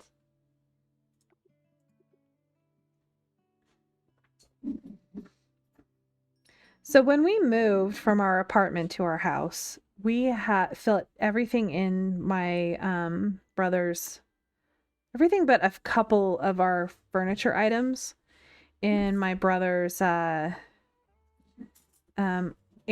trailer. So everything in our lives basically fit in one of our rooms. And because we moved from a 2-bedroom townhouse apartment into a 3-bedroom house that had 2 living spaces and our kitchen. So it's a really old house. Our kitchen is like 20, or no, it's like 15 feet by 15 feet. We have enough room in our kitchen for a table, but there's 2 doors. So the table has to go in between the doors because one goes to the bathroom, one goes to what was our bedroom, which is a 15 by 18 room. And then the front room is I think a 18 by 18 or a 16 by 16 foot room. But then it has a spiral staircase in the middle, not in the middle, but in one of the corners. So you can only use a certain amount of that room. And then we have our 18 by 15 family room, which is now our bedroom. And then there was a 8 by 9 room, and then there's the attic. So we had a lot of space compared to where we were.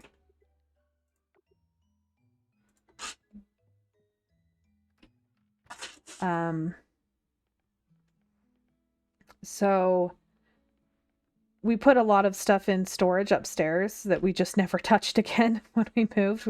We never finished unpacking because it was things like toys from when we were kids and old tech, CDs, VHS tapes. Like we just barely went through my husband's VHS tapes. Like they were in a box when we moved and we didn't touch them. So we went through them the other day. And I used them as spacers for my manga so I could double stack my manga. A lot of the VHS he kept were like anime VHS. All of my anime is still in what was our old bedroom. We have an entire like I think it's a 6 or 7 foot tall bookcase that is just jam packed with all the anime that we bought. Well, I ended up like having it so that I could actually access my manga. I haven't been able to even look at my manga in probably about 6 or 7 years because they've been upstairs in the attic. And then I ended up needing space for like my video games. So I moved them down and double stacked it. And yeah, I need to like, I have like the original Bleach manga. I have Naruto. I have Fruits Basket. And then just some random ones. But a lot of them are, out of print.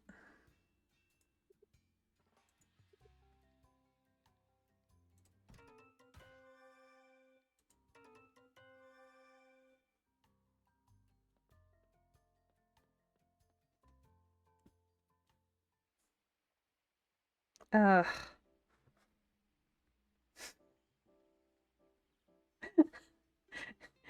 You're on my I don't like you list, Paul.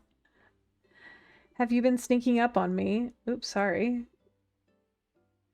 Yeah, I would love to rebuild manga. I just haven't, there's nowhere local that sells it except Walmart here. So if I want to go, and I either have to order it or drive about 100 miles to get to the next bookstore. Well, I guess it's not really 100 miles. There's the better ones are 100 miles. But I could probably find a bookstore within an hour driving. No, it's okay. It's just quiet here. I guess anything would have shocked me. Oh, I'm sorry. I thought I heard. Yeah. Anyway, I don't even want to look. I'm just gonna skip his because I don't really care. I don't care about you, Paul. I don't like you as a character.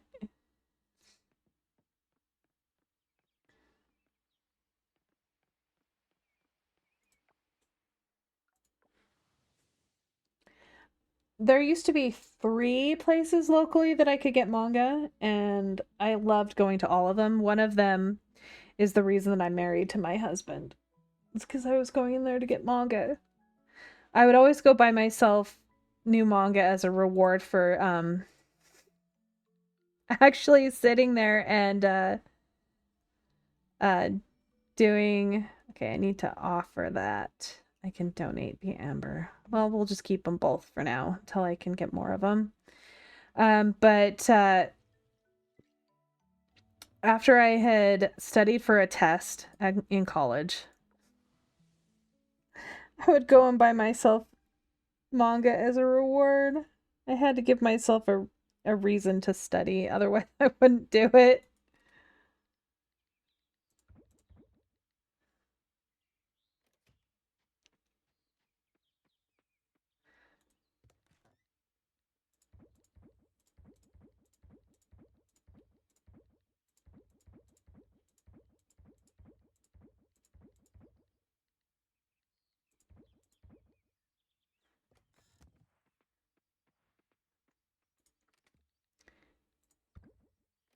It's pretty sad. I think I was like, I gotta do this. Otherwise, I won't do it.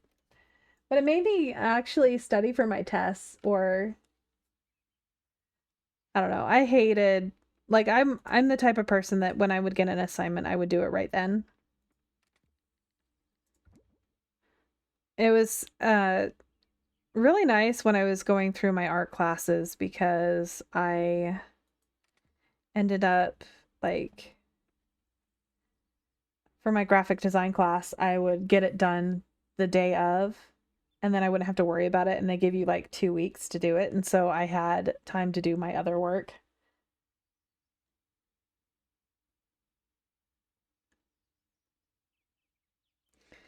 Yeah, anything you can do to get it done.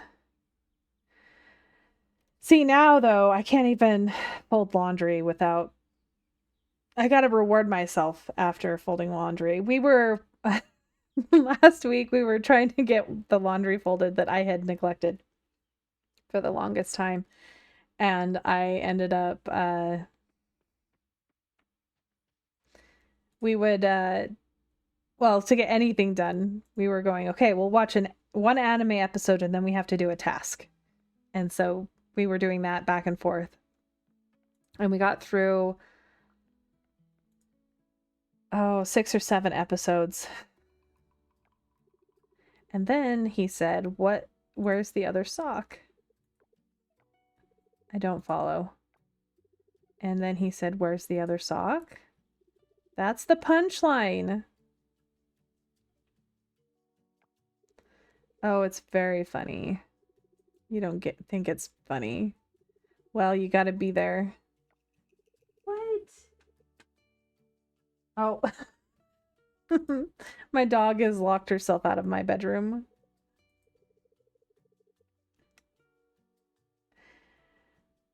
Yeah.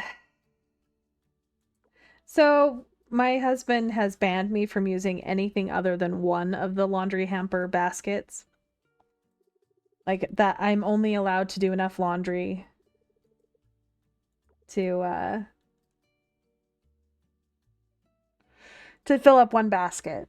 It's a cloth laundry hamper. Oi, Rain. Want to hear a joke? Yeah, so he's like, no, you're only using this, so I'm not allowed. We actually decided to move the kids' dressers downstairs instead of having them upstairs because they never put their clothes away. So we'll just put their clothes away and all of their clothes are downstairs. And they can change either in that room where the dressers are, or they can go into the bathroom and change because we got tired of them just not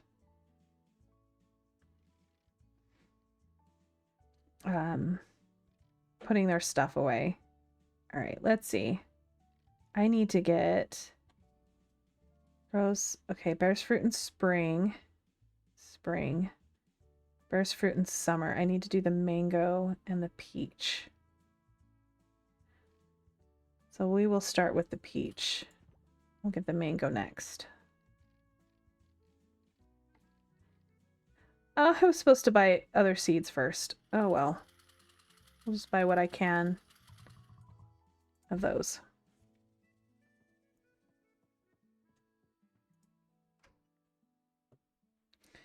Yeah, my kids are absolutely terrible about putting their clothes away. And then it's funny because they're like, I don't have any socks. Like my son's like, I don't have any socks or I don't have any underwear. I'm like, did you check the drawer? And he's like, yeah.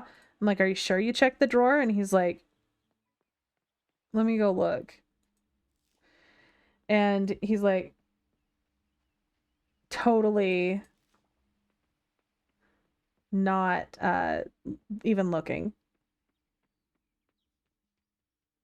All right, let's see. Get these planted.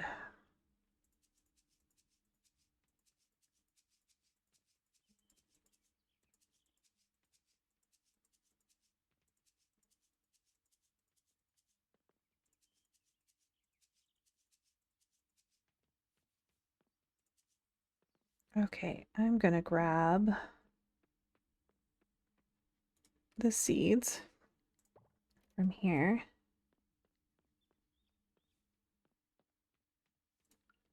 Just plant them here. And over here.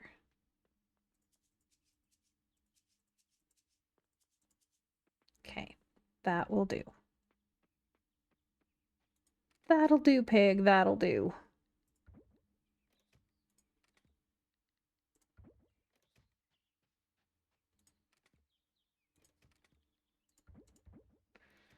All right, I'm gonna check to see if they changed it so I can plant the trees in here.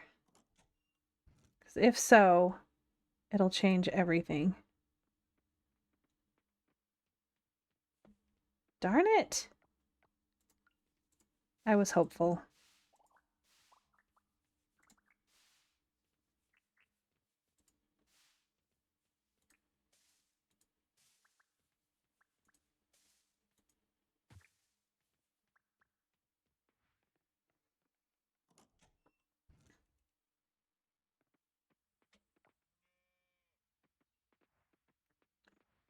totally did not. Put away that. All right, where am I going to put my fruit trees? I put them down here originally. I wanted to expand. I'll just put them here anyway. Put it here.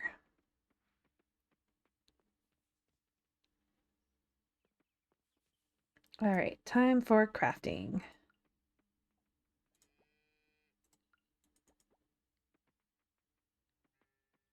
And tomatoes. And sweet potatoes.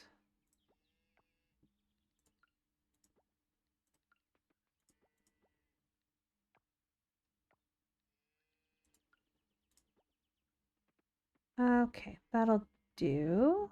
Did I already? All right, I need to go and get more artifacts for money. Seems to be working really well lately. Okay. Where did I get the tea leaf from?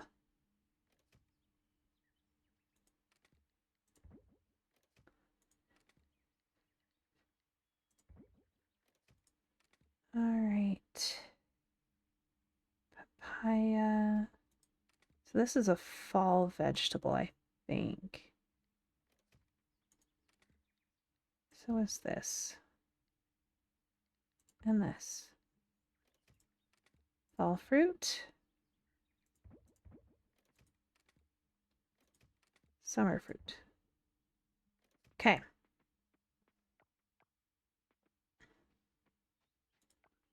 Let's go do this one.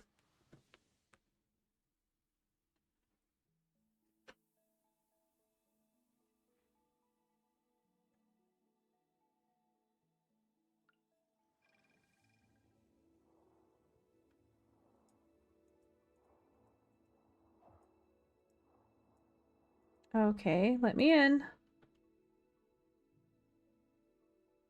Hello, Nano. Good to see you again.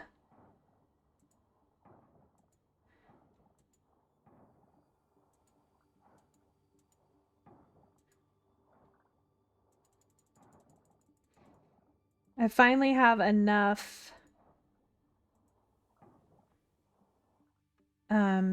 I'm getting enough of the artifacts that I can sell them. My day is going really well. Just hanging out. Found out that this morning that one of my kids didn't have school today. That was a shock. He didn't mind telling us that they had parent-teacher conferences. And of course, I'm not reading every single newsletter the school has been sending me. They've been sending me at least 2 emails a day, and I've just been ignoring them all because they're usually, hey, we don't actually have a threat, or there was a medical emergency, they're in lockdown for that, or we're doing this after school program. And I'm like, oh, that doesn't mean anything. Of course, I'm reading the ones that are like, hey, we're not actually having a threat.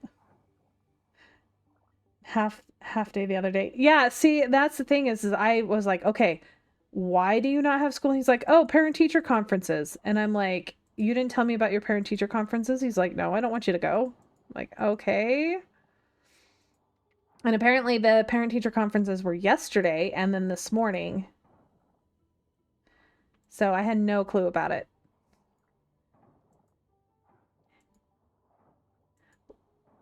It just makes him uncomfortable to go. So I was like, all right, I can look at his grades anytime I want to. Yes, his grades aren't great right now. He just needs to get some work turned in. But most of his grades are B's or B pluses. So I told him as long as his final grade in the class is above a C, we don't really care.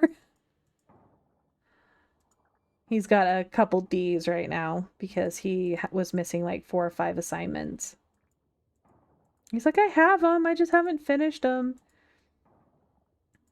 But yeah, they actually have a something called Hero Hour, which they can go and get help with assignments from teachers and stuff.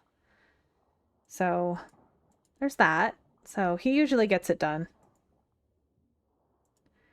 He's mainly as, yeah, it has B's. See, my parents, like, they would go to my parent teacher conferences. I never wanted to go, but I had to go with. And my grades were always like, I only ever got 2 B's in my entire education career. And one of them was in high school and one of them was in college. Oh, everything else was like an A or an A minus. And so my parents never had to worry about my schoolwork. And my husband, he would never get his stuff done.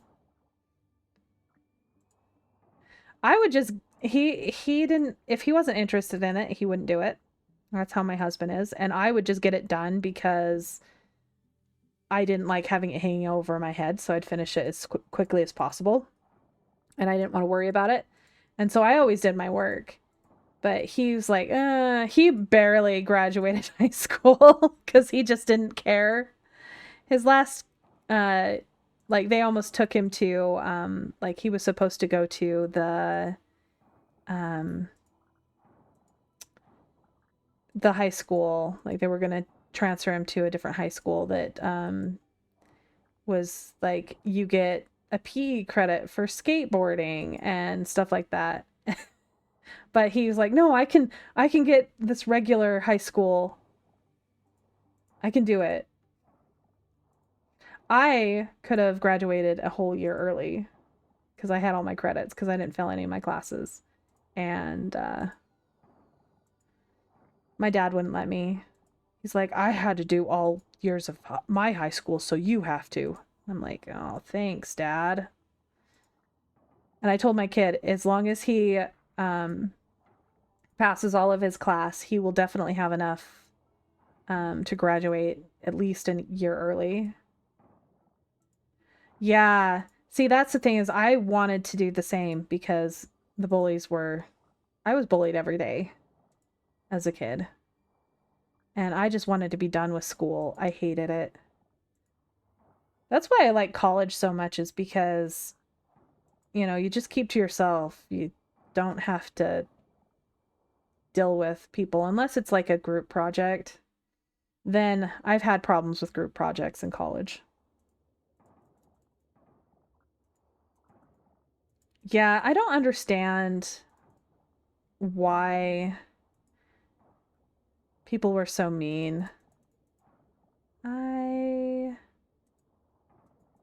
was already in this one. I think I went the wrong way the last. And a lot of times you're just bullied for no good reason too. It's like, "Oh, you're weird." All right. Well, everybody's a little bit weird. I think a lot of it had to do with like the fact that, I didn't have any diagnoses, but I suspect that, I might be on the spectrum or whatever. I have ADD. I was never diagnosed ADD in school. I probably have dyslexia too, and it's just like,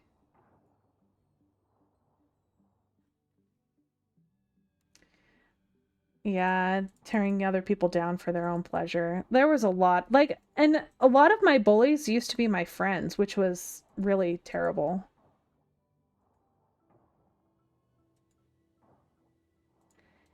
Yeah, I'm not looking for a diagnosis, specifically, for, um, anything that I have. And lady, I did see that you were back. I'm sorry, I was talking, but welcome back. But yeah, I have no interest in getting a formal diagnosis because it's not going to help me. There's nothing they can do for me. But I've figured out on my own that, I was never diagnosed as dyslexic, but they had me in the programs that the dyslexics were in. And I didn't know this until, my mom was like, well, you had problems with this and this. She told me this recently because I was always in the extra help reading class through all of elementary school. But then I never heard about it again because my reading level was like a 12th grade reading level in 6th grade. So I don't know. also, as you know, girls don't usually get diagnosed with autism because they're very much high masking compared to boys. Things like that, especially in my age group. There were no autistic girls in my age group. No. Autism was only a boys thing at that time. Even then, I don't think when I was growing up autism really wasn't talked about. Though that's cuz I'm an old lady.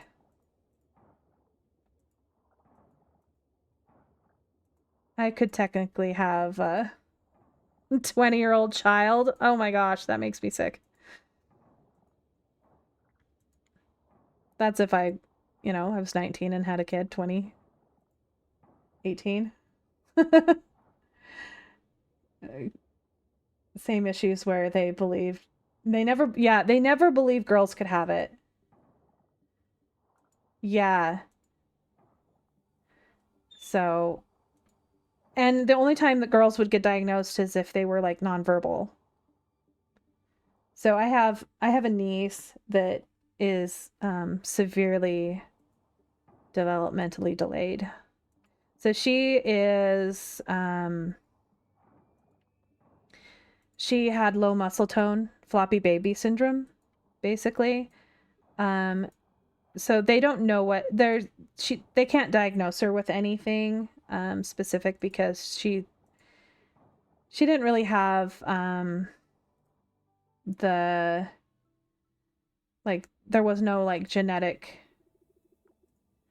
um they couldn't figure out genetically what was wrong with her. Like they couldn't get an answer.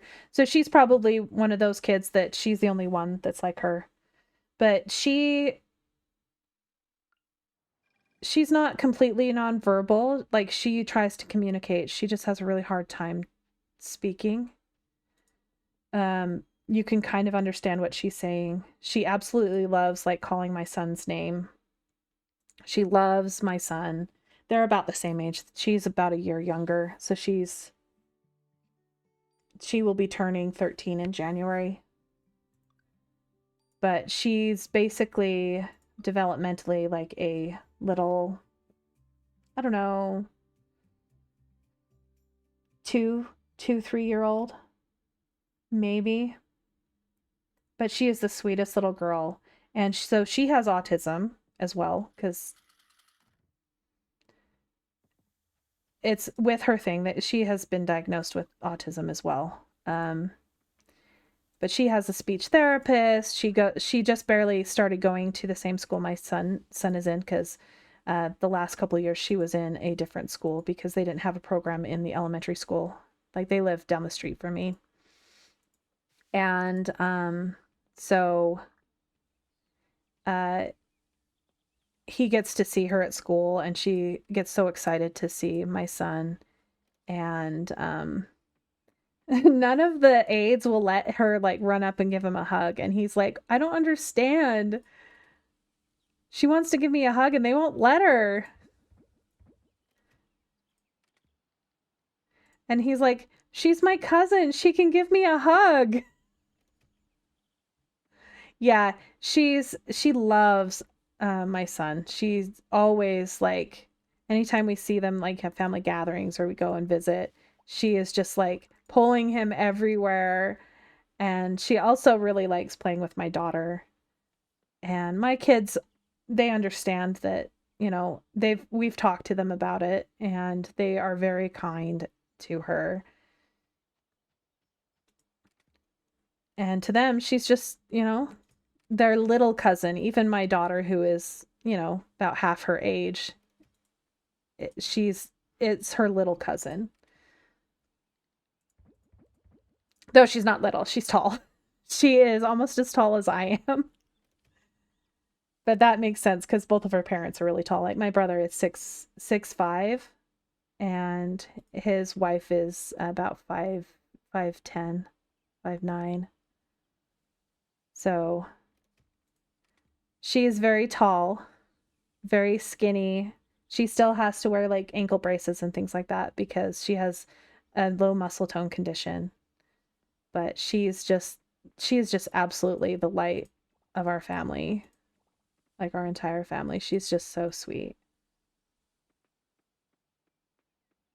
Yeah, we I know that when I was growing up, like we there was a little a girl in my elementary school that had Down syndrome, and that was my only experience with anyone with special needs until I was like in high school. And I actually took the class that you get to be an aide for them, and uh, I absolutely loved the girl that I spent the most time with. Like there was a blind boy that I would go to class with, and I'd help him with computers. But because I did a couple semesters, and but one of the semesters was a girl with cerebral palsy, and she wanted to be a teacher so bad. She could barely communicate, but she was all there mentally. She just had a hard time communicating and was in a wheelchair, and she really wanted to grow up to be a teacher. The best school around for special needs kids.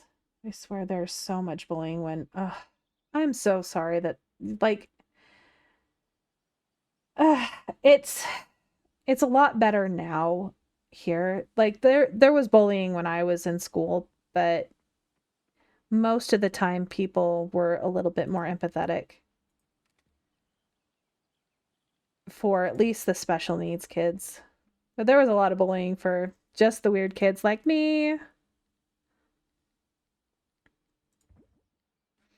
My husband, he combated the bullying of him. We have a very unique last name, and so he was bullied about it. And so he um he was the he made himself the scary type. Let's see. Okay. Okay. I would eat that. my my husband just texted me that my son wants Subway. And I'm like, "All right, I'll eat Subway." We have a photo of my son when he was little, um, hugging a Jimmy John sandwich because he loves sandwiches so much. He still does.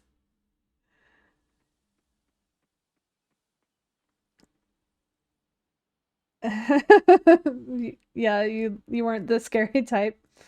Um, yeah, well, my husband, he even still now, like I used to say, people would ask me, why does your husband dress the way he does? I'm like, well, he's a recovering goth.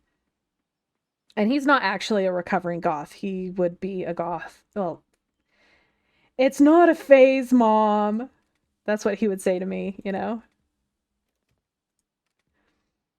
He's not a recovering goth. He is the goth.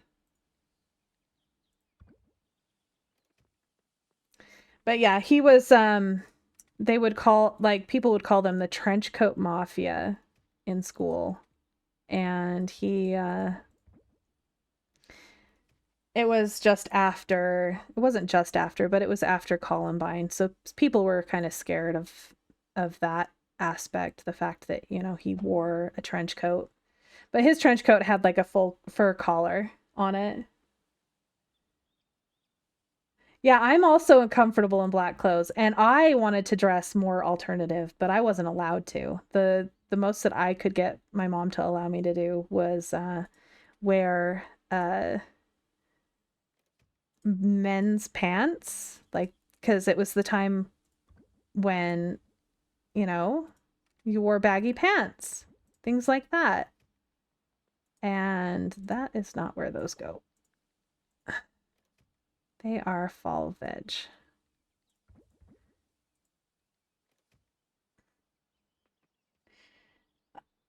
Yeah, it is hard to find like, emo and scene clothes. I have a hard time finding like I still really like the very wide leg pants.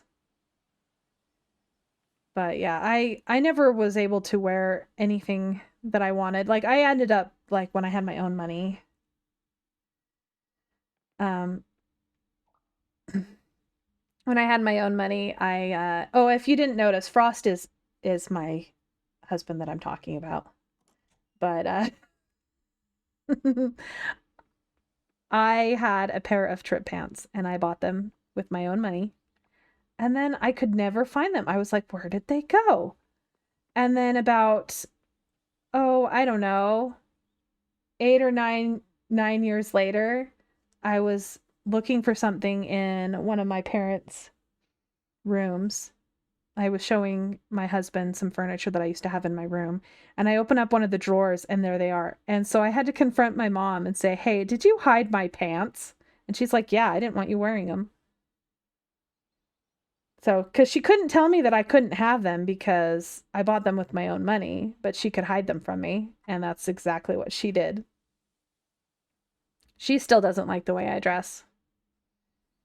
But now she can't do anything about it because she doesn't live with me. She can't hide my stuff. And then my husband, he just buys me all the things that he thinks that I should wear. So I've got to explore a little bit more since then. And I started wearing a lot of tank tops. Now I'll even wear tank tops just because I can. With permission. Yeah, I give you permission to buy me things. Definitely. A lot of the time it's hey, I think you'd look good in this. I'm willing to try anything. I never really got to experience the whole like finding yourself with clothing or being who I was. Like I I don't know how many years ago it was, 3 or 4 years ago. My husband let me, well, he paid for me to get my ears pierced again. So I have a cartilage piercing, a second lobe piercing, and that would have been an absolute no for my mom. She would never have let me get more than one piercing. It was hard enough to get her to let me pierce my ears when I was 8. She only did it because she had me get a haircut and um I looked like a boy because I had a boy bowl cut. Like she cut my hair into a pixie bowl cut. I don't know why.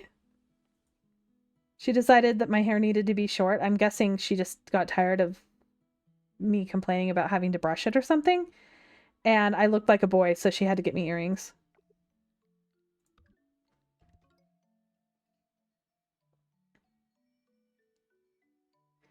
See, I don't even have any tattoos. My mom, she absolutely hates it when I dye my hair. I've always wanted to dye my hair like purple and blue and all of that, and I have done it. And she absolutely hates it when I do it. I haven't even I've thought about getting a tattoo. Like if I were to get a tattoo, I'd probably get on the inside of my left wrist just a Triforce. That's pretty much what I would want at this point. And that's the only one that I have, gone, okay, this is what I would want. And I don't know if I could handle it because of my nerve pain. So I haven't done it.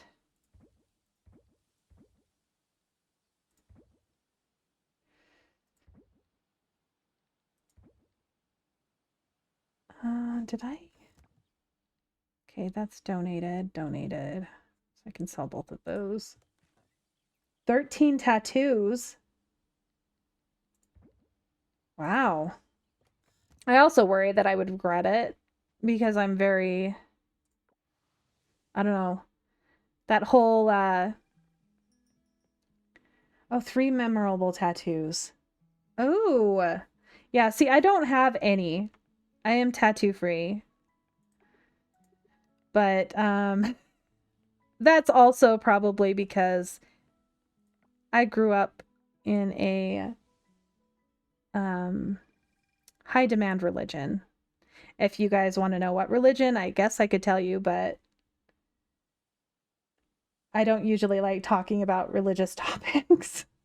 I'm a agnostic now, so few you regret. It's a good thing about getting older is oh, it started at 16. I didn't know you could get tattoos at 16. I'm guessing either it's not the US or parental permission or fake ID. One of the three?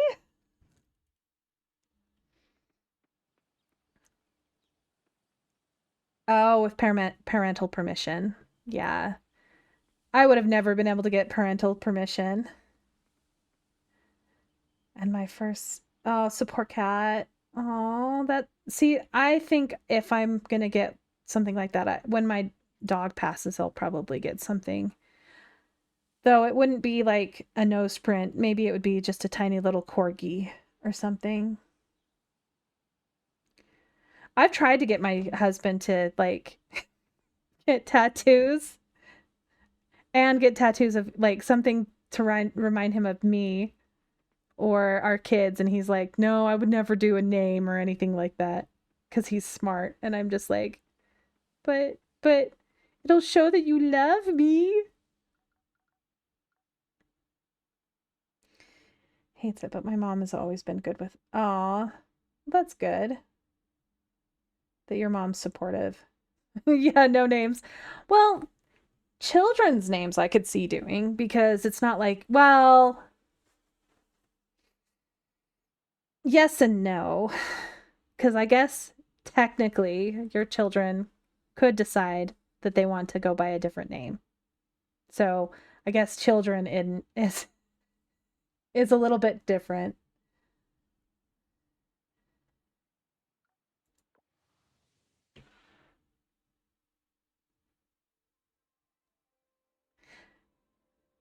Yeah, that's true. You can cover it or get a different tattoo.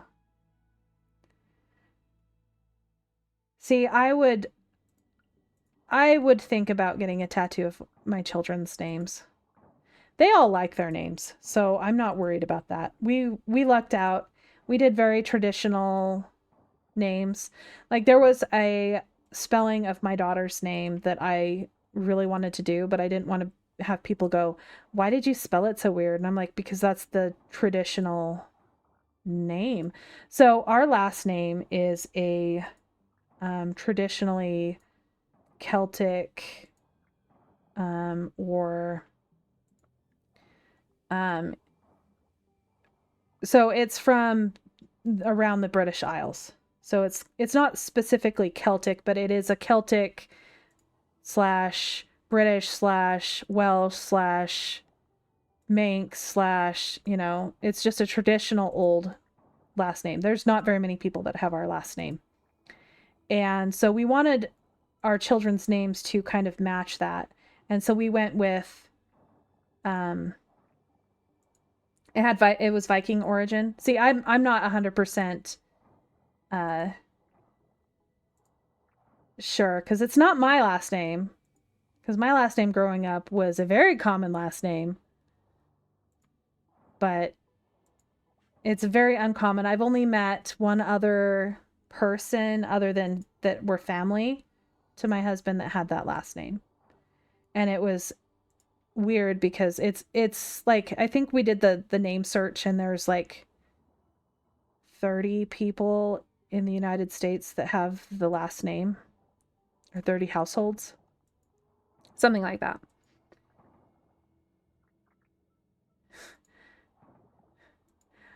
But yeah, it's very much a traditional last name. So we wanted to make sure everything um was like that, you know. And so I was like, okay, well, what's the traditional Celtic spelling. So I guess I could say what my daughter's name is. Her name is Alice. And we thought about spelling it ALIS because that was the traditional spelling, like the old school spelling of Alice. But we went with the traditional, like Alice in Wonderland, Alice, ALICE. I have a hard time spelling out loud. But we went with the traditional one just because we didn't want people to think we were weird.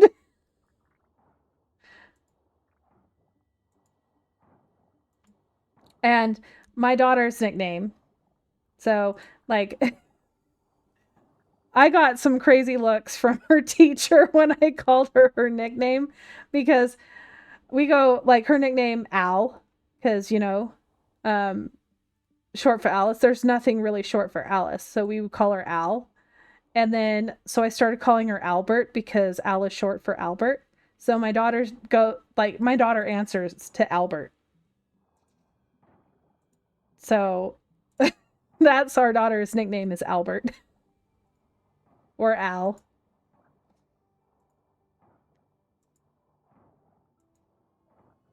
So her teacher looked at me like, "Why did you just call your daughter Albert?" And I'm like, "Oh, cuz that's her nickname." Kenley, but I've always gone by Ken. Somehow over the years it changed to Kenneth. Well, that works really great that you were able to keep that. Like my name would not work well for a male's name. Oh yeah. We also called her Al. We thought about calling her Alistair um originally because we liked it, but it didn't we couldn't like everybody's like you can't call your daughter Alistair, one because it's a man's name, and two because of the serial killer Aleister Crowley. Alphonse, yeah. No, there's a character there's an Alice in Last Exile and then there's also an Alistair. And we originally liked that. We also, like when we got married, we thought about the name Elise, and Alice and Elise are very similar. They are the same, like from the same root name. So we were like having a hard time deciding what to do. Like if that was what we were going to call our first child, if, it had been a girl. But I still didn't believe I was having a girl until I, popped her out and they're like, it's a girl. And I'm like, all right. They told me it was a girl, but I didn't believe them because I had two boys and I never thought I was going to get a girl. And now I've got a girl that acts just like her brothers. So, tomboyish girl. Yeah, Ellie from Xenogears. Yeah, that's why we were thinking about Elise, because Ellie is short for Elise. But I have a niece that's named Allie, and so we couldn't really do Ellie.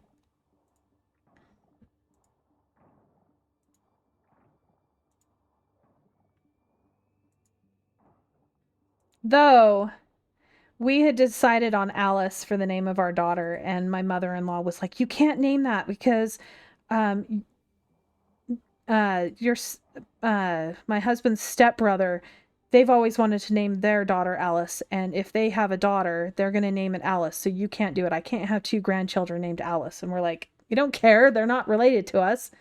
So why would it matter to us?" So both of them are named Alice.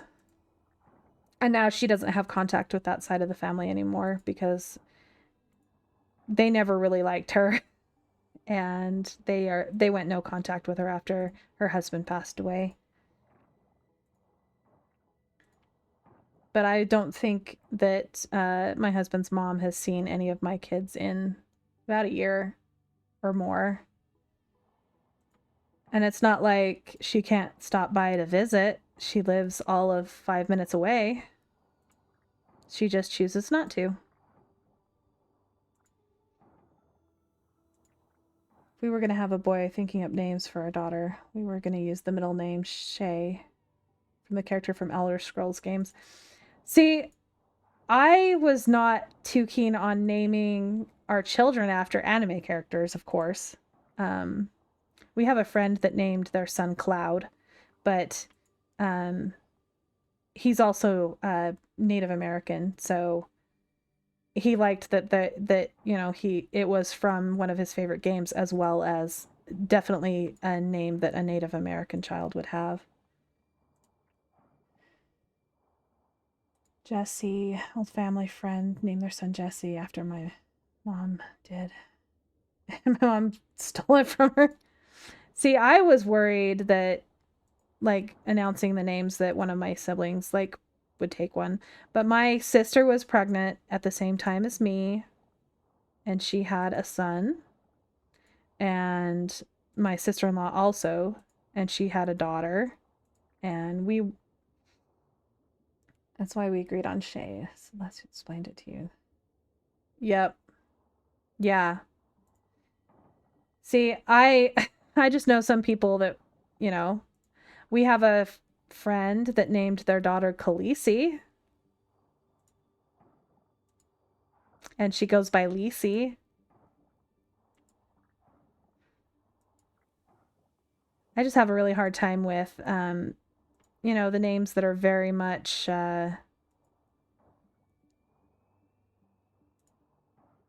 based on characters. Like, that's why I gave my husband full naming privileges for our pets. And that's why they are all characters from anime. So, our dog, which adorable little thing. When she was little, her hair would stick out a lot more, out the sides of her head, and it reminded us of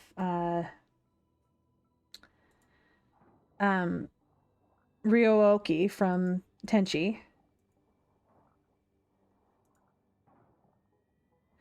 Yeah, a Cabot. Yeah, the Cabot from so she kind of looked like a Cabot. So we named her Ryoko because we couldn't do Ryooki because nobody would be able to say that. They could say Ryoko. And Ryooki is part of Ryoko in the show, so it worked. And then yeah, the kids couldn't say it. And so we did that. We also have a cat named Cashew, and it's Cashew from Record of Lodoss War, King Cashew. And then Darkness, because we named her that because Darkness from Konosuba was a masochist, and our kitten really wanted to be friends with our cat, and he didn't want anything to do with her, so she was definitely, plus she's a black cat, so Darkness kind of fits.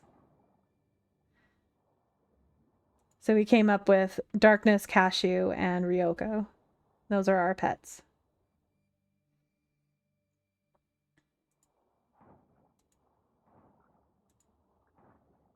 Yeah, the kids didn't know. They just thought it was because she was black. But she is the darkness. You can't see her most of the time because she just blends in with the dark. She is the void.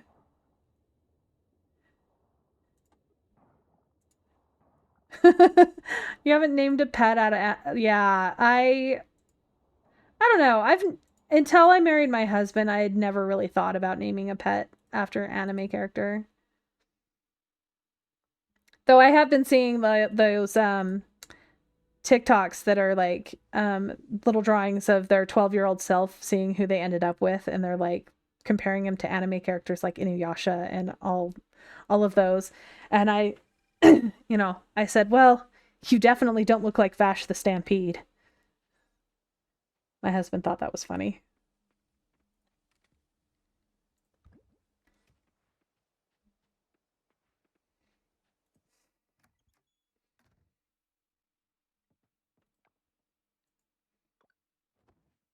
Or Lord Rossler from Final Fantasy 12. Gray hair. Seriously, I guess I just have something for gray hair. I can't wait until until he becomes a silver fox. That's I've been saying that for the last 10 years. Yeah, you do have a long coat inspired by Vash's. If I was going after somebody that reminded me of Vash, I would have gone after our mutual friend. But there's no way I would ever date that boy. Oh my gosh, no.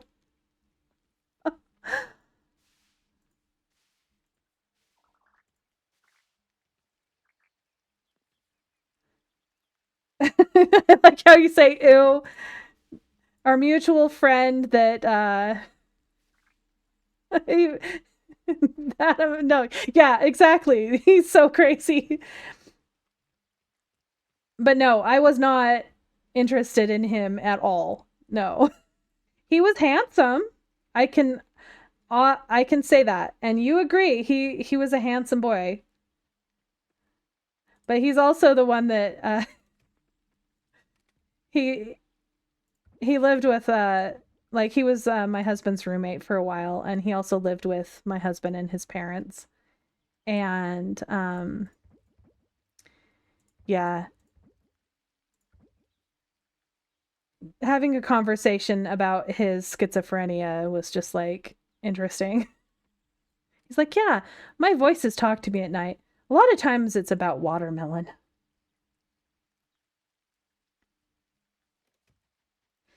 But we he was a childhood friend of mine. I've known him since I was like really little. But I was never interested in him that way. I'm also demisexual, so I have to have like a connection with somebody. Like I can say, "Oh, that person's handsome," but other than that, it's kind of like, eh, not interested. Wait, did I just throw in the milk can? Oh no, where did I lose my milk can? I've got too many chests. No. Oh, there it is.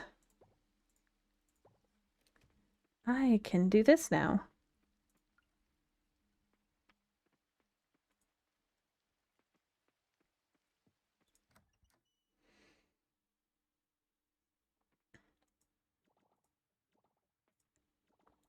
But I did go to like a dance with this particular person. So we grew up in the same town and they have a town celebration. And the town celebration, um, you have to pick someone else of the same age as you in from the town to go, and it's like a court, like a court situation. And I knew he didn't want to go with anybody. And I'm like, hey, his mom really wanted him to go. And he had already told somebody no because he really didn't want to do it. And his mom really wanted him to do it. And I asked him, and I'm like, you know, I have no interest in you whatsoever. I am the safe bet. And so we went as friends, of course. But yeah, he would try to protect me from some of the bullies and stuff. We weren't super close friends, but you know, the whole childhood friend, like neighbor type thing. Viking biker vibe. Oh yeah. Well, my husband looks like a Viking right now. He's got hair that is all the way down his back, and he's got probably I don't know how long is your beard? Like 6 inches long, more than that. Date someone who will cosplay my favorite characters. See, I've tried to convince 8 to 10 inches. And he's got a big bushy beard. He doesn't trim it unless I trim it, which I probably need to trim your mustache again.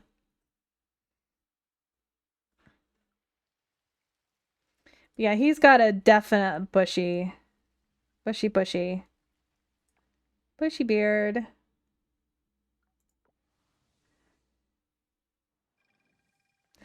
I came home from work one time and I had had a bad day. Oh, you can handlebar it all you want. That's fine. I came home from work one day and I just had a bad day. And he's just talking to me and he's just waits and waits and waits for me to look up. And then I finally look up and he had shaved his entire face. And he had had at least a goatee or beard since we had gotten married. And this was probably, I don't know, six or so years after getting married. And first thing out of my mouth is, "What did you do to your face?" I was so mad. I was so mad. He was trimming his beard and screwed up. So he's like, "Well, I'll just shave it off." Oh yeah, he had, well, I had seen pictures of him, like he had gained some weight, so his face was a little bit chubby, and he was just the babiest face, chubby faced boy. And I was just like, "Oh my gosh, I can't look at you." And I'm like, "You grow that back now." No, was it 2 years? I thought it, well, oh wait, yeah, 6 years after you did it again because of job interviews. But yeah, you did shave it then. And then you took pictures and compared them to your dad's pictures, and you looked exactly like your dad. Though I think you look better than your dad now. 199. Yeah, I'm not gonna let you shave again. That's not appropriate. Oh, that reminds me, like one of my husband's coworkers, he was getting married and he was like, "Oh, I'm gonna shave before my wedding." And my husband was like, "You need to ask your fiance if that's okay." And he's like, "What do you mean?" And he basically saved that marriage right then and there because she was like, "You shave your beard. I will not marry you." No, I don't know if she said that. She would have been so mad. She even said, "I am so glad you didn't do this." I think a lot of times guys just don't understand that it's so important to their spouses to not have them look weird. I would die at this point. I'd be like, "No, you grow it back now." It was, she did what to explain the beardless person was. Oh, she didn't want to have to explain who the beardless person was.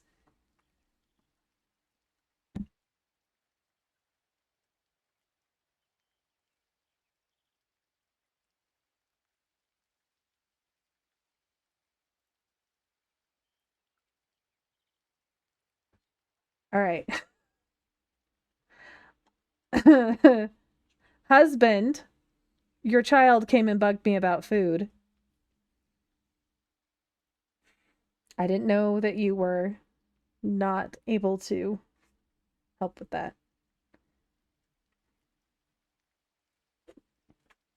I it's funny to show our kids the pictures of you without a beard.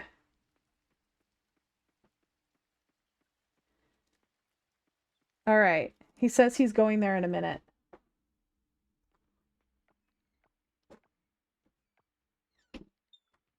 Oh, I swear that's all my kids are like, "Hey, I'm hungry." Okay, we have food in the house. Go find yourself something.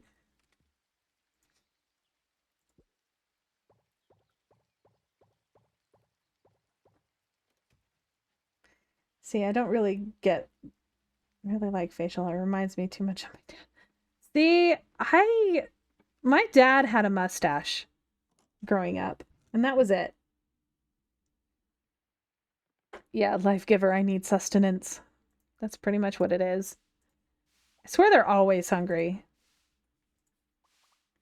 And then there's me that, yes, I'm hungry, but effort versus I have to get to the point where I'm so hungry that it's worth the effort.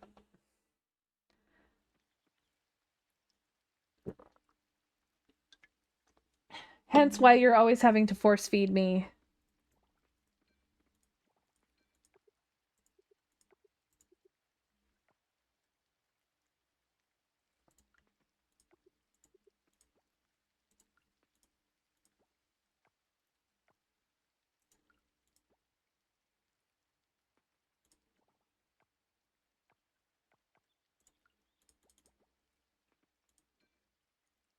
My dad has a mustache and like subtle beard. It's also not the best person. Oh, yeah. Well, that's why I'm like, yes, my husband looks like his father, but he looks enough different that I'm okay with it. His dad has his issues.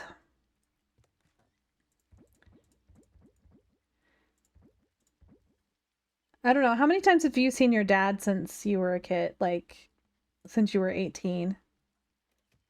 I don't remember, like a handful of times.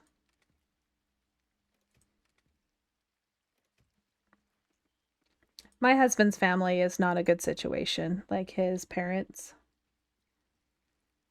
So, like 8 times in 20 years. Your dog has a beard. Bearded dogs are just adorable. They look like grumpy old men. I'm definitely waiting for my grumpy old man when he gets old. He's got a few gray hairs. He's turning silver. He needs to be fully silver. Oh wait, so that's a summer veg, not a fall.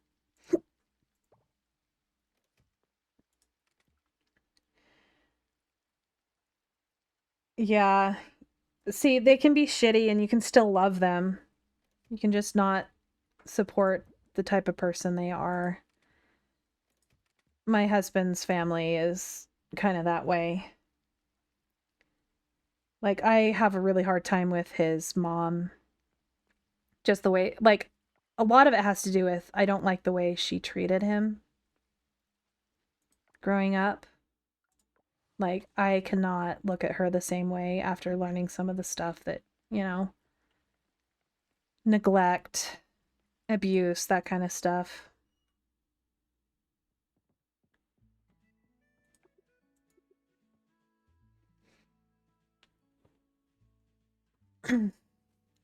I don't know. I cannot imagine having my 6-year-old cook himself dinner. My dad when I was like 18. Learn more all the time. Yeah. So they when you're an adult, they show you the type of people they really are. Like my mom and dad weren't perfect. They were a million times better than my husband's family. But I have my own trauma, my own childhood trauma. But they definitely like I was one of the forgotten children. I am not now. Like my parents had like my mom has a lot to do with me now.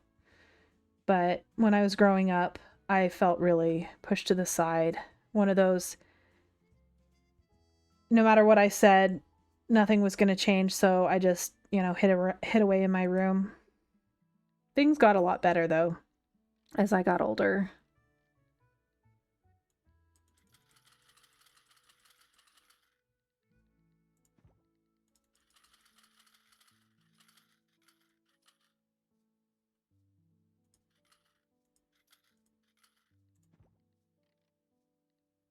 I guess I could grow some of these.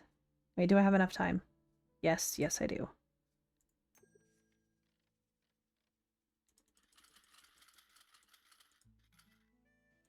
Hey, oh, now I don't. I had enough that I could go and upgrade my pickaxe. Um, Dad dragged my mom. Oh, well, that sucks that you had to start. Yeah, he was cooking like hot dogs and beans. That's what he mainly made himself. And mac and cheese and stuff like that. But then he would get in trouble if he didn't make enough for everybody. At 6 years old. Oh, and ramen. See, and that's the thing is I keep the cooking with my kids age appropriate. Like they can use the microwave. All of them can. My uh almost 11-year-old, I just taught him how to make fried rice. Yes, the pan gets some of the food burned onto it or whatever, but he felt so accomplished making himself some fried rice. Yeah, my kids are they they're very homebody type kids. Um but we've let them become like we're not trying to smush them into a mold. A lot of that has to do with the way that both my husband and I were um raised growing up. They get to explore who they want to be, and it makes me happy seeing that they get to experience things that we never got to.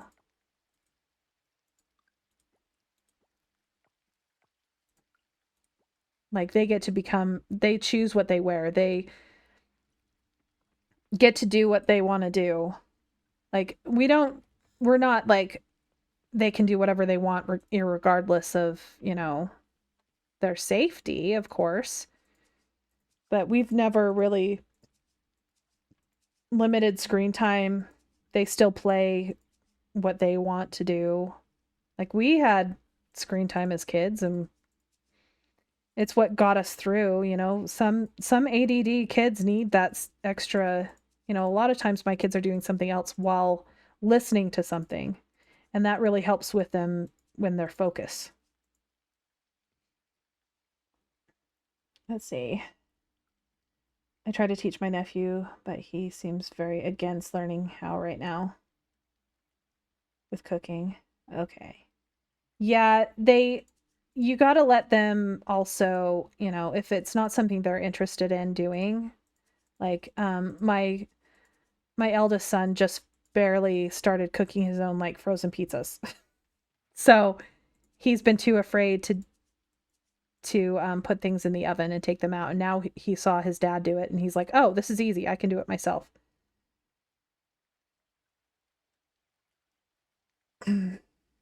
Two times, okay. I got to experience life that way two times when I was living with my mom a few years growing up. Yeah, I like we do limit their internet at nighttime and things like that, but they get to do what they want. They can go outside, they can play, we've got a trampoline, they can pretty much do whatever their heart desires. Like they don't have like chores per se. Like I would like them to take care of I would love it if they do chores. But they get like if I ask them to do something, they're expected to it. The most they do is like my one son, he'll do the cat litter. But my other son bring in the garbage can or take the garbage can, or we ask him to take the dog out or things like that. Like we're not, oh, you have to do this, this, and this, and this, and this to get any screen time or to get. We're not putting the kids to work. They just need to pick up after themselves if we get after them for not picking up after themselves, but that's about it.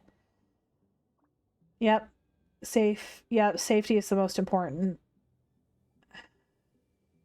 He does have chores. See, we getting our kids to do chores, I think a lot of it has to do with the ADD because we're pretty sure they're all at least ADD. Um, it kind of has to be their idea unless we force it. Dump the measuring cups. Oh yeah, I did that with my daughter. Like she gets to do that. She also gets to mix if they want. If she's interested in, she cooks a lot with my mom. Like they make treats together.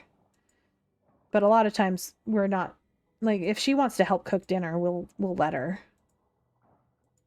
But she's also 8, so she started to use the microwave too a little while ago. Like she'll make her own chicken nuggets if she really wants chicken nuggets. We have a lot of things that they can make themselves in between meals if they need a snack, that kind of stuff. Like we don't make them make their own dinner.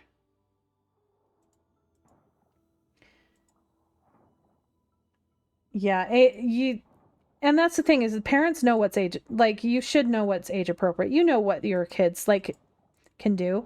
My eldest, he was not ready to do the same thing that my middle son does. Like he'll make things on the stove He'll make himself like frozen ravioli. He'll cook his own now fried rice. He knows how to use the rice cooker because he's wanted to, because he's like, I want to make my own rice. I usually go in and help him wash the rice, but sometimes he'll do it himself. But then I have to clean rice out of the sink, so I'd rather help wash the rice.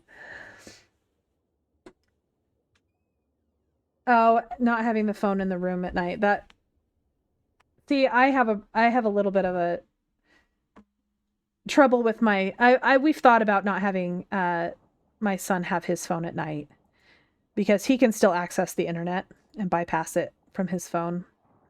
But if he's tired, he'll fall asleep.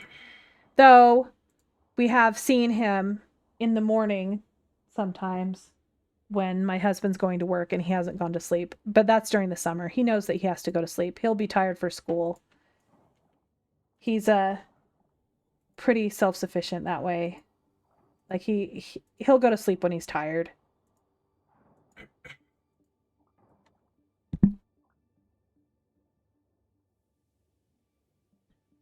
He's telling me he just walked in. He's like, that was one time that I stayed up that late.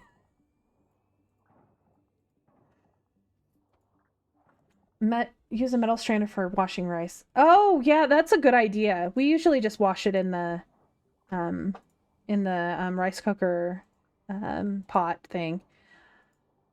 I have a hard time even draining it without getting rice everywhere.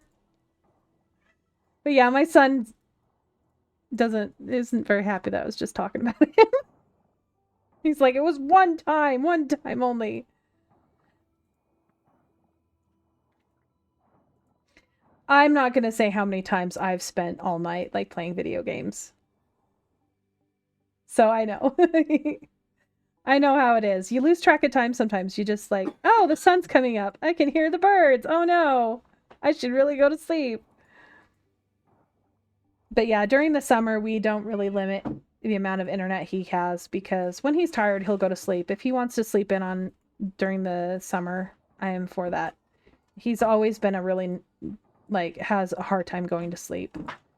So, and if he really is like, I can't fall asleep, I'm tired, I need to fall asleep, he'll find like the melatonin gummies or something and take one. He doesn't do that very often though. Getting lost in books and phone at night. Yeah. His is video games. He definitely gets lost in video games.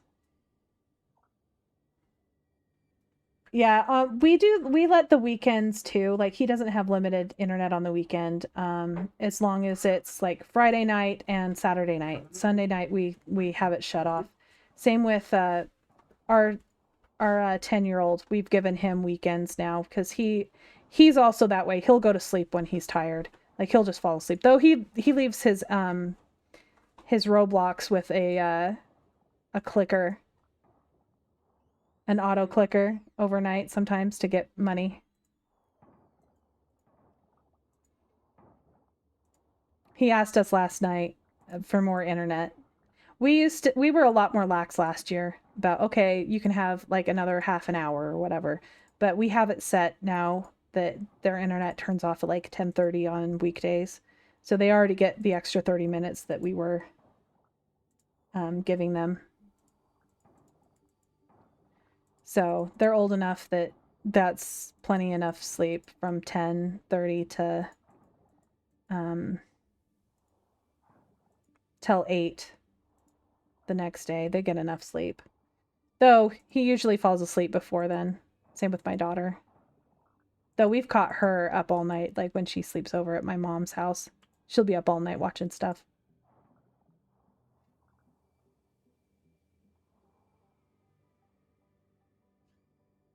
Yeah. Roblox is,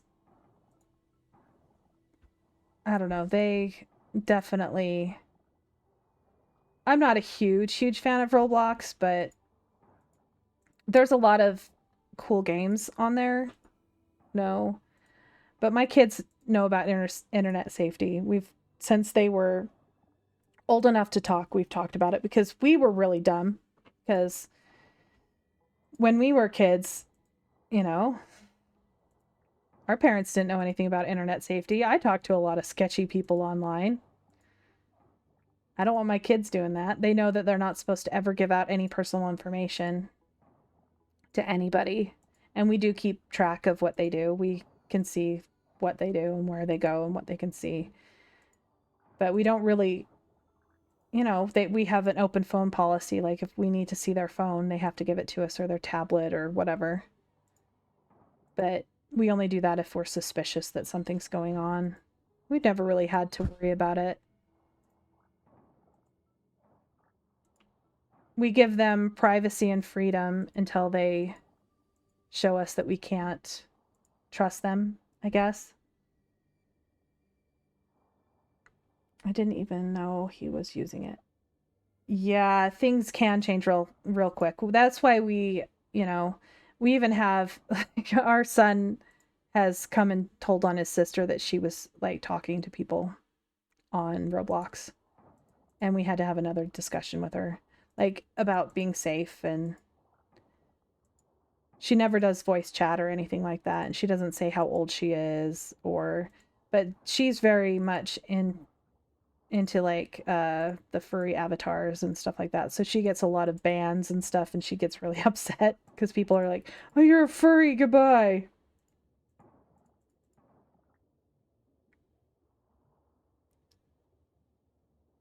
Yeah.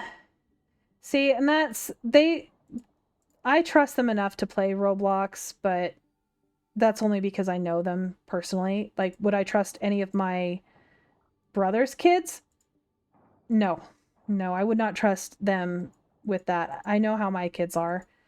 And they're not always on Roblox, but we have spent way too much real money on Roblox, Robux and stuff, mostly so that they can get the avatars they want. Furries are the nicest people. I think it's just because people think that they're weird, and that's the whole thing about the bullying stuff.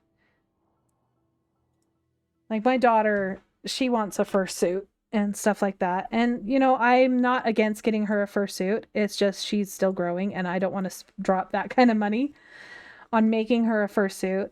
We're thinking about getting some of that flexible filament and 3D printing. Um, you know, like I told her that we could probably do a head and paws at this point. But yeah, I'm definitely not oh shoot, I forgot to do my animals.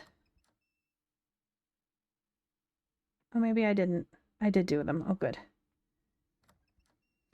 Um, they are expensive even if you make them yourself.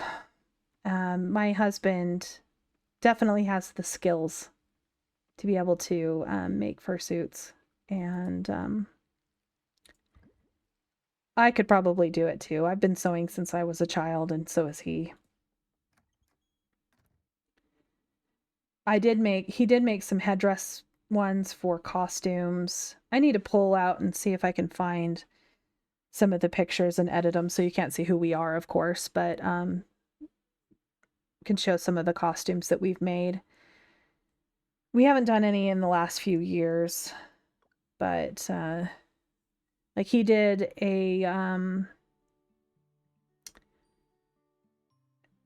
Twilight Princess Link costume where he dressed up as Link, but then had the headdress, a wolf headdress that he made out of paper mache. Well, I made. He sculpted the shape. I made the paper mache mask part, and then we covered it with the fur, and he airbrushed it to look like he had skinned Wolf Link.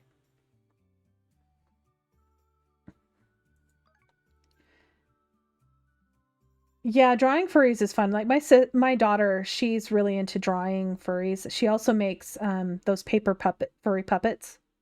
She's really into making the puppets. She watches some of the people that make the puppets, and she's trying to make like the dragon puppets, and she absolutely loves doing that. She actually followed a paper fursuit head tutorial. Of course, it didn't work perfectly how, it could, but she absolutely killed it for like an 8-year-old. We'll just say that. And she was very happy with what she ended up making. I have a nephew that is a very good furry artist, and he even made some artwork for my son.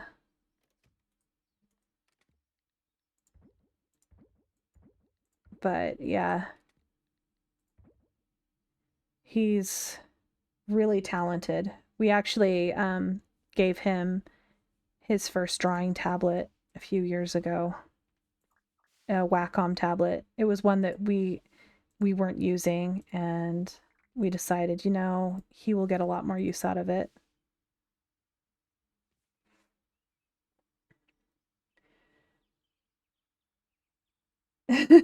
So many ears that you can't say, not knowing if, yeah, save her head, not knowing if I will be okay in it. Yeah. Um, I would have a hard time wearing a head. I would get too claustrophobic, definitely. Um, my my husband also made a skull shaman of a cat costume for Alice in Wonderland. One of the years we did Alice in Wonderland, I was a white rabbit. It was steampunky, and he was a shaman style Cheshire cat, and it had a 3D printed skull, and then the blue and gray, and we ended up making furry gloves. I made them. And then he had a tail, and he made a suit and stuff to go with it. And he ended up giving that to his nephew. And that was the only fursuit that he has had. And he made it his own character after the fact.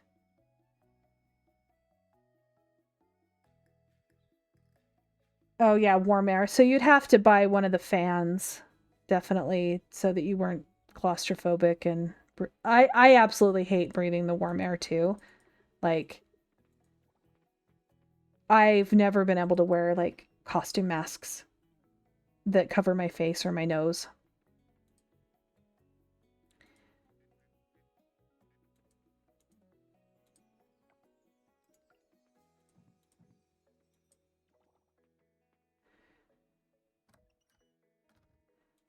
My costume for the White Rabbit, I did have a mask, but it was an over the nose. It was the BioShock bunny mask, and we 3D printed that and painted it up to look like a porcelain mask. And then my husband made me like a Lolita style skirt with a petticoat that was an entire bolt of muslin. Okay, I do not have my milk can for some reason.